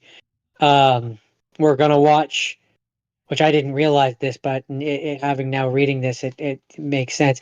It's Michael Bay's feature directorial debut. Bad Boys, Bad Boys. What you gonna do? Wait, you gonna do when they call for Bad you? Boys is in the 90s? What year did Bad Boys come out? 95. Really? Yep. No shit. And what's your second one? That you hadn't seen? It's an animated movie called Spies in Disguise. Right. Sorry. I was like, wait, we didn't talk about Suicide Squad. You watched Suicide Squad. We didn't talk about Suicide Squad. I forgot about that. That's too late. The thing I did. Too late. It's too late. We'll have to save that for another time. We'll save that for another time. It's too late.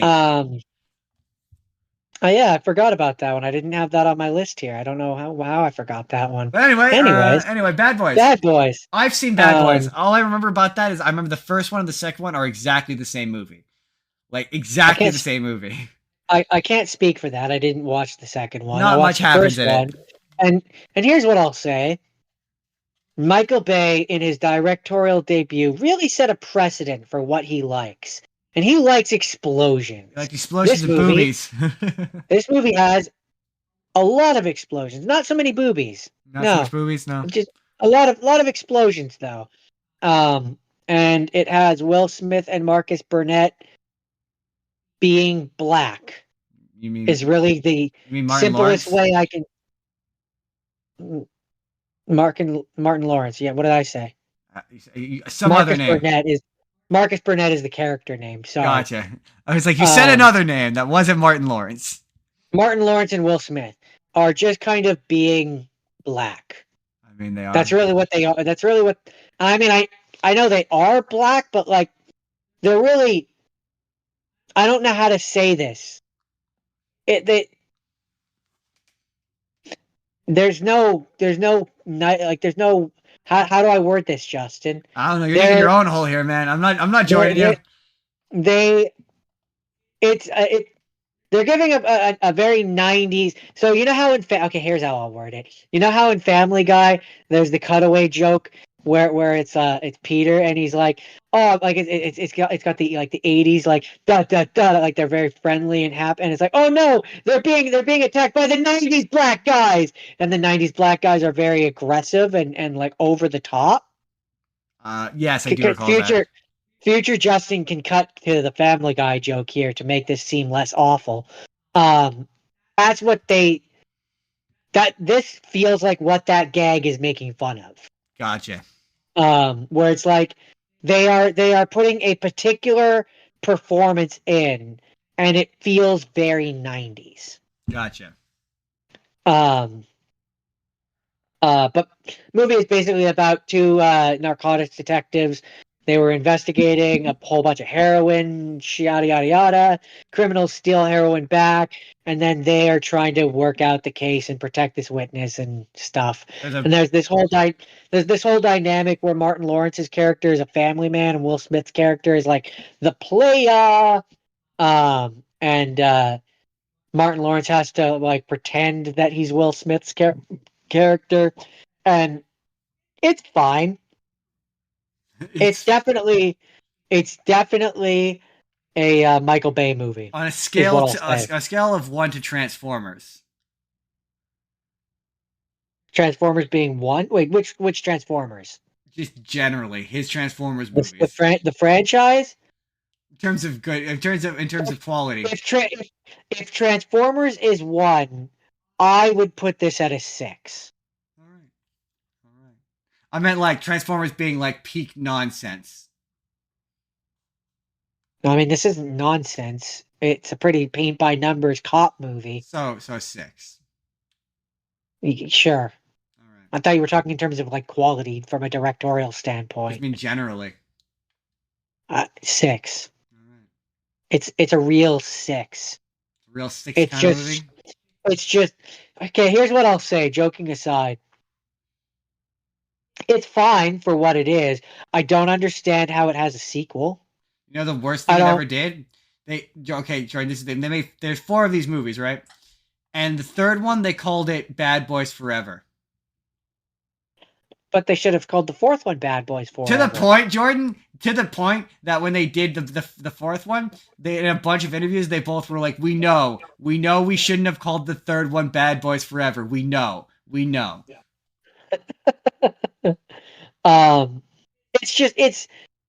And maybe they're weird popular movies, man. I don't get it. Yeah, I was gonna say maybe we're gonna have a bunch of pushback on this.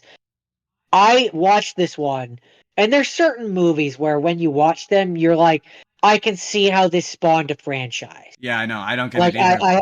I understand how multiple of these ended up being. I can see how it would be, but to me, this is a real one-off movie. All I remember is I watched the first one and being like, it's all right, and then watching the second one and being like, it's literally exactly the same movie. Like I'm not even being exaggerating. I'm not even exaggerating. It's like it's literally like the plot's exactly the same. Like there's like I just remember it's like exactly the same movie. Like you know how I was able to give Ali a compliment sandwich here with this movie. I just have to kind of say it. Of the movies I watched this week, I think it's Will Smith's weakest performance.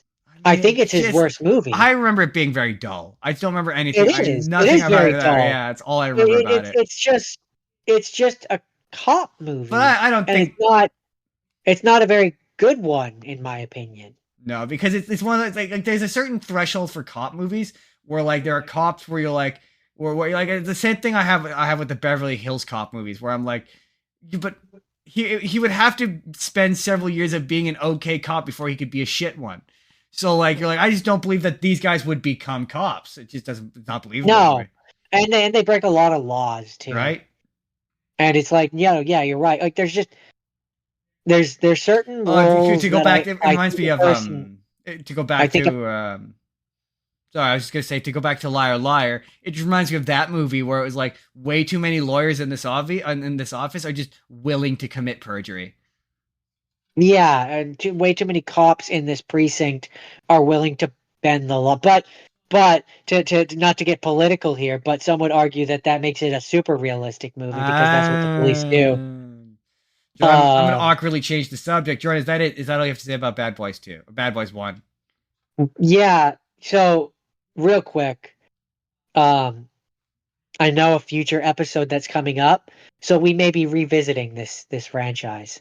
We may be. We may be. So my first have not seen is a very very long movie. Oh my god, was it a long movie? Called The Majestic. Jordan, have you seen The Majestic?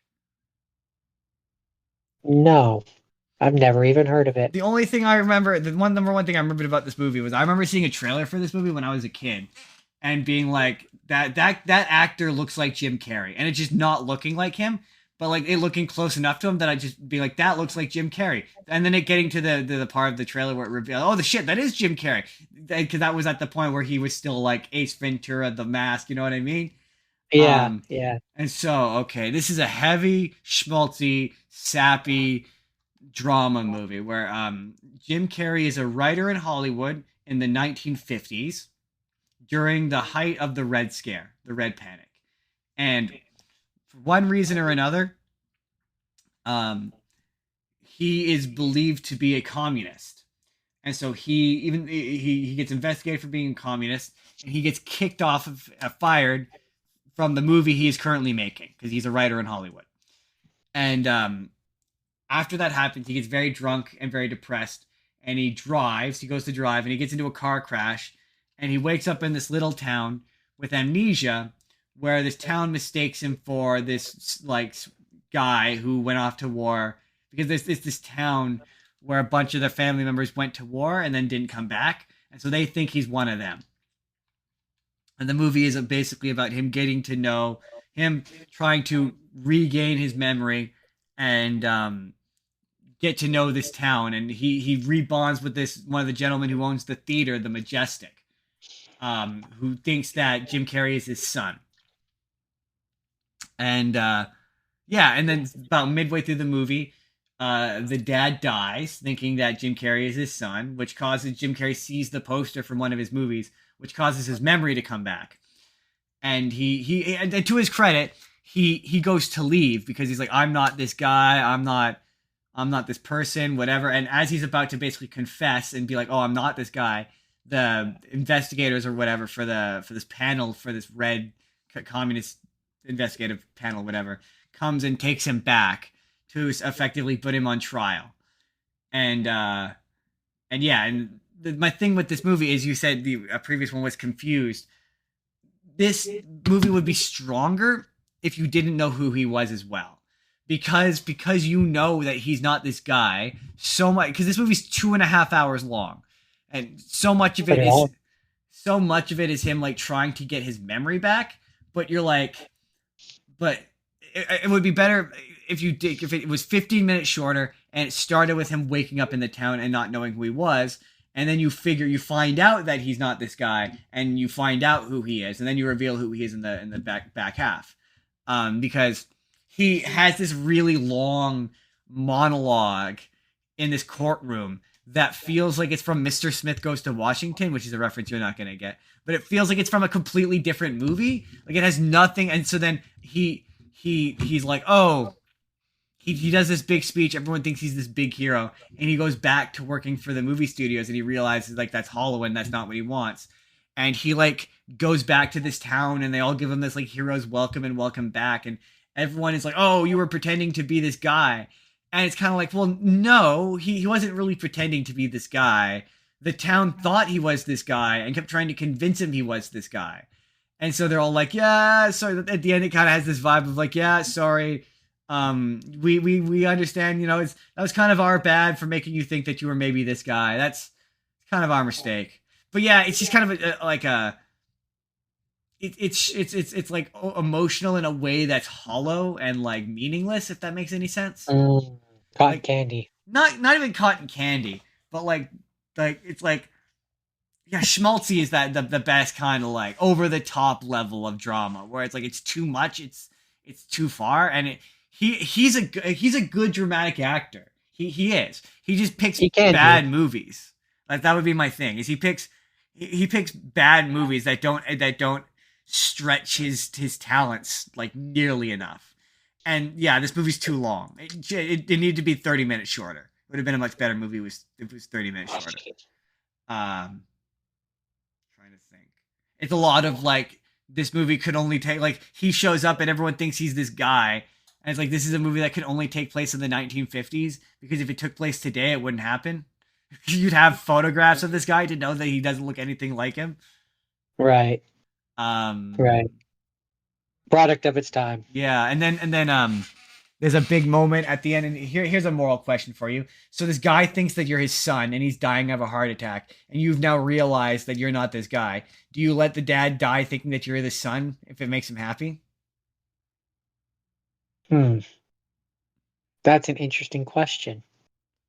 Yeah, probably. Yeah, it's because that's what Jim Carrey did. Yeah. Let him live with the with one last happiness. Yeah. Do one last kindness unto him. Yeah. Rather than let him die in terrible sadness but it has a ridiculously weird happy ending, and yeah, it's all right. It's not the worst of his movies. You know what? We're probably gonna we'll do a ranking of worst and best, I think, at the end of this. But that's it. That's it for the Majestic. I wish you had said that before I closed all my tablets, my tabs. And you're just gonna have to remember it off by memory, bitch. No, that's not gonna go well. My last have not seen. So, a thing that I discovered about Will Smith is, and I'd be interested to know if he has a reason why this is. He's only done 2 animated movies. Yeah, we talked about this. What was the second one again? Career. Oh, right. Shark Tale. Right. Yeah, one was Shark Tale, which is not what I watched.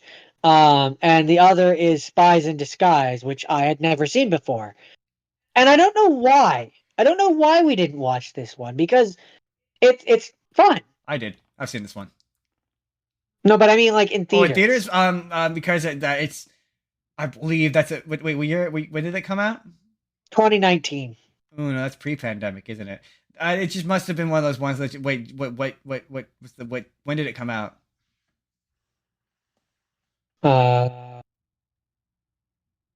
trying to think. That just might be one of those ones that was just during that period of time where other stuff. I'll have to actually look it up. Hold on. But it's Will Smith. He gets turned into a pigeon. It's based on a short film where a character gets turned into a pigeon. By appearances, September 27th, 2019. Oh yeah, that's in the bad time. That's when, not very many movies come out. Anyway, Spies in Disguise. Spies in Disguise. So 2 years after Spider-Man Homecoming comes out, Tom Holland is like, an animated movie? Sure, why not? Because he's also in this. He is also in this. So yeah, this movie is based on animated short called Pigeon Impossible. Basically this movie is Tom Holland's character invents things, and he ends up working for a spy agency. Q. And he's Q. Or Q's apprentice before Q got famous. Yeah. He's the guy who he's Q's intern. Yeah, basically. Wait, were you doing that right? Q's from James Bond, right? I have no idea. No, keep talking. I'm gonna Google it. he ends up making this formula which turns Will Smith's character into a pigeon. Also, Will Smith's character was framed for doing murders, evil spy things. Doesn't really matter what they are. Which is why he goes to Tom Holland and is like, help. And at the beginning, he's kind of a dick, and along the way, him and Tom Holland's character, they grow closer, and he learns to open his heart. Will Smith's character learns to open his heart and be less of a dick, and he has to work with the pigeon crew, or a bunch of pigeons, and when he's a pigeon, he can understand them, but we can't understand them, and they solve the day, and then the leader of the spy agency is like, Tom Holland, I want you to lead a new group of spies, and Will Smith is like, all right, I'm with you, and it's a happy ending, and it's a kids movie, so really Yeah. we weren't going to get anything super deep And then here, he's like, I but don't it's want to be a cute. pigeon. But then at the end, he's like, I need to be a pigeon. I don't mind being the pigeon. It's not so bad. It's a Blue Sky Studios movie, It so is. I do believe with that it's what you will. one of their last movies, I believe. If not their Um, last it's movie. distributed by 20th Century Fox, Yeah, I think that one and was one of the ones that like got lost in the shuffle when they got bought by Disney. it had a budget of 100 million, and its box office was only 171.6 million. So it did not do the It greatest. did okay. It didn't do great. Um, passably, it broke even It's the reason basically. why Blue. I mean, I believe. Correct me if I'm wrong. I believe it. Yeah, it's the reason why Blue Sky Studios effectively shut down because it made like no money. Let's find out. Uh, where's their filmography? Vamp while I look. Well, I like the joke where he's like where Will Smith turns into the pigeon and he's like, I'm not looking straight at you. What's happening? I don't understand what's happening. I like that bit. There may be some. It was their last movie. Yeah.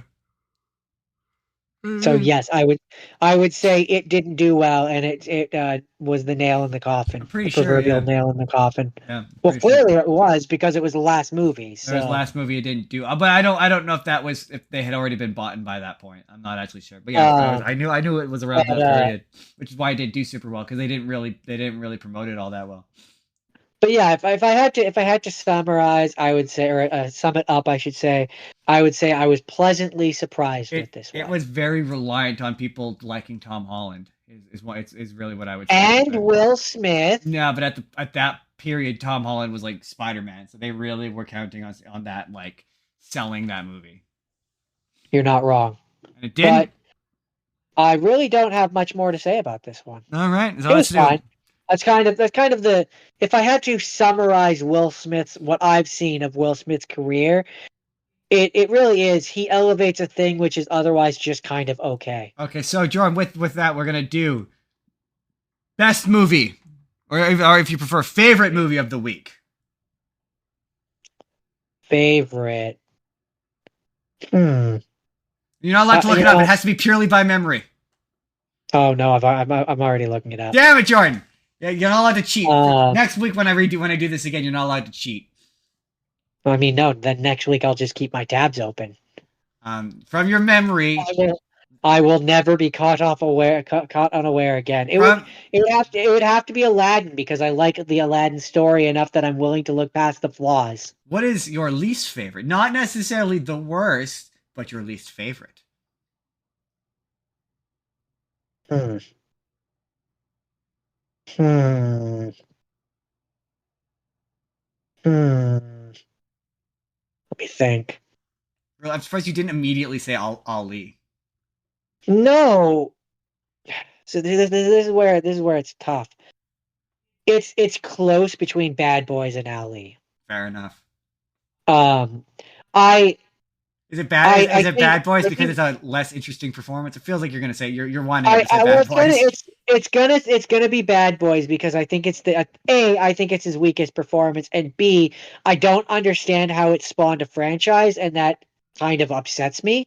Fair It enough. makes it worse. For me, it's Uh, like I'm like Ali is really Al, Oscar baity, and that's what. Ali, oh yeah, that's where I'm like it's tough because for what it's trying to do, it just because I don't necessarily like it doesn't mean it's bad. Fascinating. That's such a fascinating thing to hear you say. You know how many Um, for the audience's benefit? Do you know how many times I've said that to? You don't understand how many times I've said that to him over the years. Like it's just like I've tried to like drill that message into his brain. It's just nice to hear it. and so with Ali in particular, the other reason why I have to give it a Just for little bit fun, more what's than the worst one you think? the of all the ones I watched. Objectively, removing your personal feelings from it, what is the worst one? Hmm. I will allow you to look up your choices for this one. Objectively, Yes. What is the worst one? Removing your personal feelings. I know which one that is. okay. Okay, well, objectively, I would probably say that no, but see that one's okay. Objectively, I would say Spies in Disguise because it killed the studio. I mean, yeah, Um, it's hard to argue with. but if I'm removing that element of it, then I would say Bad Boys. Fascinating. Interesting. All right then. So that's Will Um, Smith. Jordan, do you have any final because thoughts? sorry, I just want to because the reason why Ali, while it's a confused movie, it is setting out with a goal, and it just because I don't, I think it could have been stronger, but it reaches the goal that it's trying to Pretty do sure it got adequately. nominated for an Oscar. That Bad Boys is a first director's first Yeah. run out the gate, and as a result of it being his first go at things, I think it's weaker as a Yeah. result. And that's not his fault necessarily. You got to start somewhere, True. but True.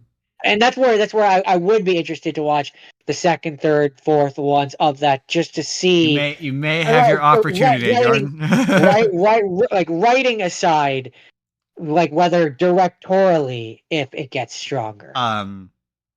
So final thoughts on Mr. Hold on, Joe. Wait. Hold on. Actually, hold on. Hold on.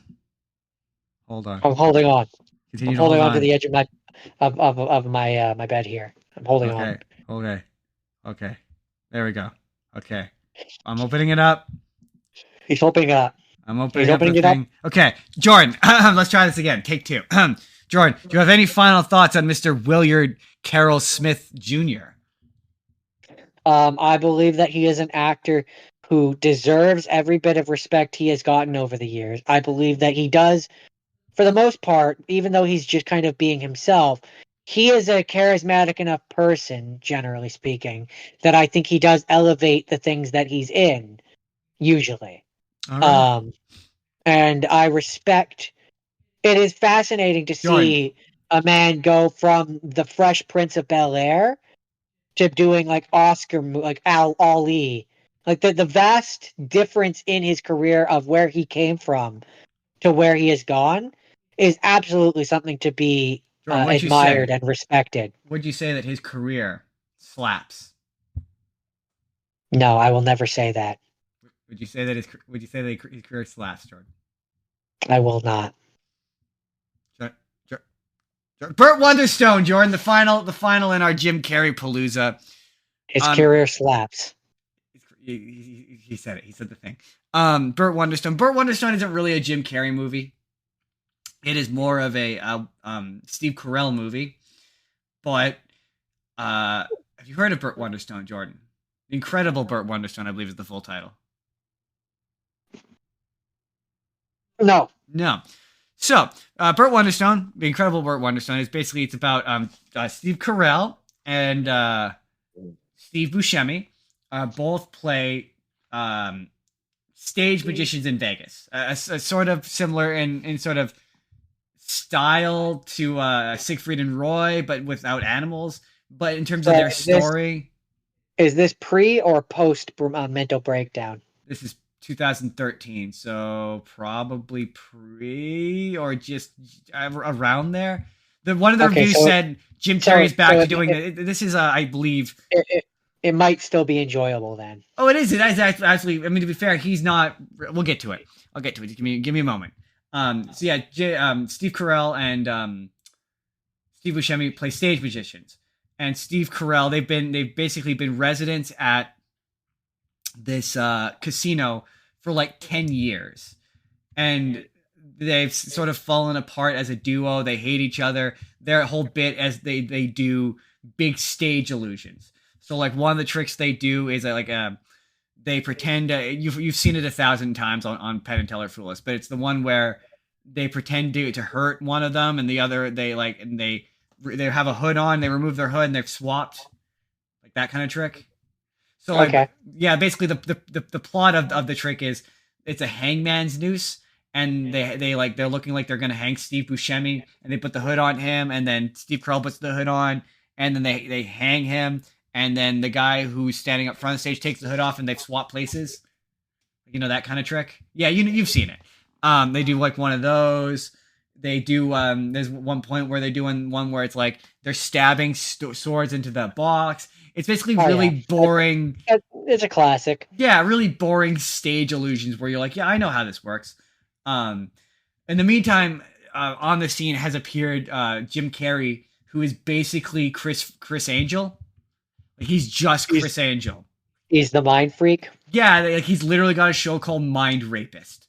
Like that's. Oh my God. He's got like the long hair. He's one like he his whole thing is he's doing like the extreme tricks. And this movie is good, but like it's good if you're familiar with magic. Like there's a lot of like hyper specific jokes about Vegas magicians and just stage magicians generally that like I find funny, but a regular person might not. Like there's a really funny bit where Steve Buscemi and Steve Carell have broken up, and Steve Buscemi is doing this like documentary series where he's going to like the third world and like doing magic tricks for people in like Africa or like Asia or whatever. And they're like, "Oh, are you going to get these people food?" He's like, "No, I'm just here to do magic for them." And that's clearly making fun of Penn and Teller had a similar special called Penn and Teller like Travel the World or whatever, where they did the exact same thing, and it's clearly making fun of that. And he's like, I get that, but I'm like, is a regular person gonna get that? And like, yeah, I'm laughing at the fact that the magic tricks, like, there's a really funny bit where they break up, and Steve Carell is trying to do all the magic tricks by himself, but he can't because the other guys. It's sort of like the magician equivalent to that bit from Tenacious D and the Pick of Destiny, where it's Kyle Gass singing half the song. Yeah, where Kyle Gass is like singing half of the song. Yeah, it's kind of like that. And that's funny. There's and it's all the little stuff. Like there's a bit where later on where Steve Carell runs into Alan Arkin, who's basically like an aging magician who is teaching, who basically quit magic when he discovered he had sort of lost the love of it. And it's like him explaining exactly why Fool Us exists, where he's like, your job as the magician is you have to understand that every time, I know you've seen this trick 1,000 times, but they haven't. And it can't look like you have, because if it looks like you have, the whole point of magic is like making a person temporarily believe that the impossible is possible. And it was like, this is exactly what Penn and Teller say about Fool Us. And there's a bit where he's like explaining this to Steve Carell, and he's got this little jar, and he smacks the jar, and a dove comes flying out of it. And Steve Carell has this look on his face, his mind's blown. And he's like, "How did you do that?" And he's like, that is why we do magic. That look, that moment. And I'm like, that's what Fool Us was about. That was about Penn and Teller were like, we don't get to do that anymore. It's about finding that for us. And I'm like, yeah, as a person who's a lover of professional magic, of stage magicians, I really love this movie. I really appreciated it. And there's a really fun bit. So obviously the whole bit at the end is the casino owner who they work for, he eventually gets fired because of drama, and he's opening up a new casino, and it's a performance based movie, so they have to perform well at the big performance, and they're trying to figure out how are they going to do that, and they're like, the one trick that they can never figure out how to do is how to make the audience disappear. And there's a lot of really cool scenes of like Steve Carell like of doing sleight of hand, where I'm like, oh, he's clearly not doing sleight of hand. And when you look it up, it's like, no, he actually did learn sleight of hand for this movie. And he's doing some impressive sleight of hand, yeah. But anyway, sorry, the big final trick is they decide that they want to try to make the audience disappear. And right. They've never been able to make a whole audience disappear. And it's kind of a neat moment of it gets to the end, and they're like they've gone through the resolution, everyone's all happy, they're all friends or whatever. And they're like, oh, if we get they basically, one of the countries that Steve Carell has been traveling, or Steve Buscemi has been traveling to, they're all addicted to this drug that knocks you out for an hour, which is a specific amount of time. But so they spray the audience with this mist, and it knocks them all out. And then they all wake up like thousands of miles, outside of the casino outside, and they're like outside now. And then it cuts back. Feels like a crime. Well, that's what they're like. They're like, oh shit, it's a crime. It's like this is definitely a crime. It's definitely a crime. And they're like, now we're gonna do it. And then, so then they make the audience appear in this field, and then they make them reappear back in the theater. And the ending credits shows how they do this trick, where it shows them get sprayed with the mist, and they put these gas masks on, and they just start tossing what is clearly dummies. Like they're just dummies. They're just tossing them around and like dragging them around. They set up in the chair, and it cuts to all these people, and they all have like black eyes and shit from being like tossed around and shit. And so then they all go through and they all put makeup on their faces to make sure they look okay. And it's just kind of funny because it's like, yeah, to see, oh yeah, that's how a trick like that would be done. And yeah, it's very, for someone who appreciates the art of magic, it's really funny. And yeah, as it really goes all in on Chris Angel. It ends with him. He's like, oh, I'm gonna do this. Because the whole bit with him is they're like, oh, he's too extreme. Like he's too extreme. At one point, Steve Carell has studied the art of like sleight of hand, and he's doing this children's birthday party, and like Jim Carrey shows up and he's trying to like do these really gnarly extreme tricks or whatever. And so his big, like at one point he does this bit where he's like, oh, I'm gonna hold my pee for like 10 days, and there's this really funny bit where he's being interviewed by this reporter, and the reporter's like, how are you feeling? And he's like, I gotta be honest with you, man, I really gotta pee. And then there's all sorts of like weird, insane shit like that. And so his final trick he does is he has this drill, and he's like, yeah, I've discovered that I can drill a certain, like if I hit the right spot, I won't drill through my brain. So he ends up drilling through his brain. And it's yeah, it was one of those like sounds ridiculous. You know how like with it's similar to Sonic. Remember how when Sonic came out, everyone was like, oh, Jim Carrey's back to being Jim Carrey? Yeah. That's what the reviews were like for this. Basically, we're like, oh, Jim Carrey's finally back to being Jim Carrey again. So when you're like, oh, I think it was sort of after that, like he's done Man on the Moon, he's done weird bad dramas, and like there was another weird drama that was in 0% on Rotten Tomatoes that I thought about watching. But I liked it, but it's not really a Jim Carrey movie. It's more of a Steve Carell movie than it is a Jim Carrey movie. But I would generally recommend it. Now, Jordan, you got to ask me. What was your favorite? See, I was thinking about that when I asked you, and I think it's gonna be Ace Ventura. Like it's torn. It's a kind of a three-way tie between Ace Ventura, Bruce Almighty, and Liar Liar. I love those movies. Yeah. I love those movies. I could still quote so much of Liar Liar by memory, but Ace Ventura is like, that's where my comedy career, for lack of a better word, my instinct for comedy, my desire to be a comedian, it's that and a lot of Robin Williams. But like being able to quote this movie like almost word for word. Yeah, it's poorly aged, but some of the jokes are still funny. And it's like, it's the start of that three, like this, The Mask, and Dumb and Dumber all came out in this like same year. So it was they came out within very rapid succession. Yeah, exactly. So he was like massive. And yeah, in terms of like a first outing for his it's probably my favorite. You're gonna ask me what my least favorite is, aren't you? I'm gonna ask what your least favorite is, and then what you think objectively the worst is. So first, what's your least favorite? I think it's my least favorite is probably Jim and Andy: The Great Beyond. I suspected that it would be. Yeah. And so then, objectively, what do you think is the worst? Number 23, easily. It's the number 23. That movie's terrible. That's fair. That is terrible, incomprehensible nonsense. From an objective standpoint, I would agree. From a non-objective standpoint, I think it is a fantastic comedy. I don't know.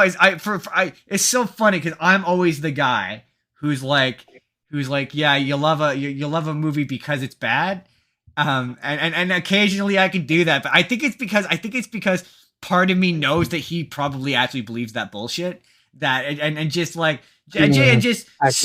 so underexplained, and so much of it, it's like a hair too far in the ridiculous for me to enjoy it for being bad. But hey, everyone's got a movie they enjoy for being bad, so I respect it. I'm not gonna say I don't respect your love of this movie because it's bad. I think I've sat on this show and said I like this movie because it's bad. So I'd be a hypocrite if I faulted you for that. It's just another Jason X, where it's like it's not a good movie, but I derive some enjoyment from it. It's not that for me so much. But So Jim Carrey, my ultimate summation of Jim Carrey, and I've said it a few times already today, but this is it. He's in terms of a performer, he's insecure as both a person and a performer. Uh, he's clearly gone through some stuff. I always suspected it was drugs, but yeah, he is insecure as a performer. For legal reasons, we must state that these are opinions, and we are not making any definitive statements about whether or not Mr. James Carey has in fact ingested any illegal narcotics. No. Yes. But his behaviors would suggest that he had. But no, he clearly is ashamed of. He says he will always appreciate, but he's clearly ashamed of being known as just a clown. But he couldn't find the right film. Like he couldn't find good. I'm just saying, if Truman Show had turned into like Good Will Hunting, like he needed a Good Will Hunting, and he just never got that. And I don't. But I look at his filmography, right? And I'm like, oh, where's his great big final hurrah? His big final, like, this is the big final movie. And I'm looking at the back half of his filmography, and like it ends with 3 Sonic movies in a row. And I love those movies, but that is kind of depressing. I mean, it's definitely different. From a guy who went from like multi-million, he's the guy who wrote a $10 million check to himself, to now he's doing the Sonic movies. I don't know. It's a weird trajectory. He's doing a thing that he finds fun. I don't know. I suppose that is true. Anyway, that was Jim Carrey and Will Smith. Next time, another actor we do. Sorry, real quick. I choose to believe.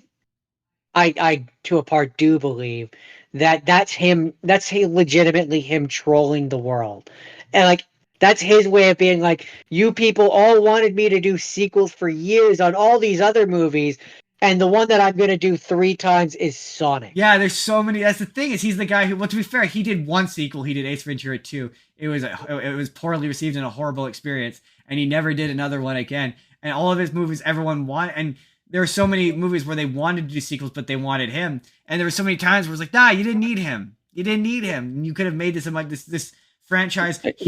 He held franchises back, in my opinion, by not wanting to do sequels, but not. But I just feel like him doing the Sonic one 3 times. It does feel like a little bit. His ultimate like. Fuck you, pardon basically. The phrase here, but yeah, his ultimate fuck you to Hollywood is basically what it feels like. It seems that way. He drives me crazy because he does nothing, especially in that Jim and Andy Great Beyond documentary. He does nothing but criticize this. Nothing irritates me worse than a person who criticizes the system he participates in. Like, I'm sorry, you don't get to bitch about the fact that about Hollywood when you're part of Hollywood. Sorry, I'm sorry. For me, it's not even just that participate in, but actively benefit from. Yeah, it's hard for me to take you complaining about the nefariousness of Hollywood, Jim Carrey, when you made millions of dollars from them. Like, you're such a I can't stand hypocrites, and he just strikes me as the filthiest hypocrite. Biggest. But anyway, that was Pick an Actor 2. Next time we'll pick another actor another time. But for next week, the assignment for next week, Jordan, I suppose you've been wondering, is it's funny you mentioned Bad Boys 2, because next week we're gonna do bad sequels. Because I saw, when I was looking at movies this week, I saw that I could maybe have access to Joker 2, Folly of Pooh, and Doing a Pooh, and I want to watch that movie. So we're gonna do sequels. We're gonna do sequels, and they're gonna be late game sequels. So we're talking Part 3, Part 4. I'm talking like Jaws 4, Superman 3. And Cinderella 3, a time travel movie. And the question we are going to be asking ultimately next week is it a bad sequel? Is this a bad sequel? Is this actually a bad sequel? Or has history been unkind and unfair to this movie? That's going to be the question for next week, because I want to watch Joker 2, Doing a Pooh. So, it's apparently really bad, Jordan. I'm so excited. Anyway, that's next week. Jordan, that's all you. You can have that one. I can have Joker 2, Doing a Pooh? I have no interest. What if I tell you it's really good? I won't believe you.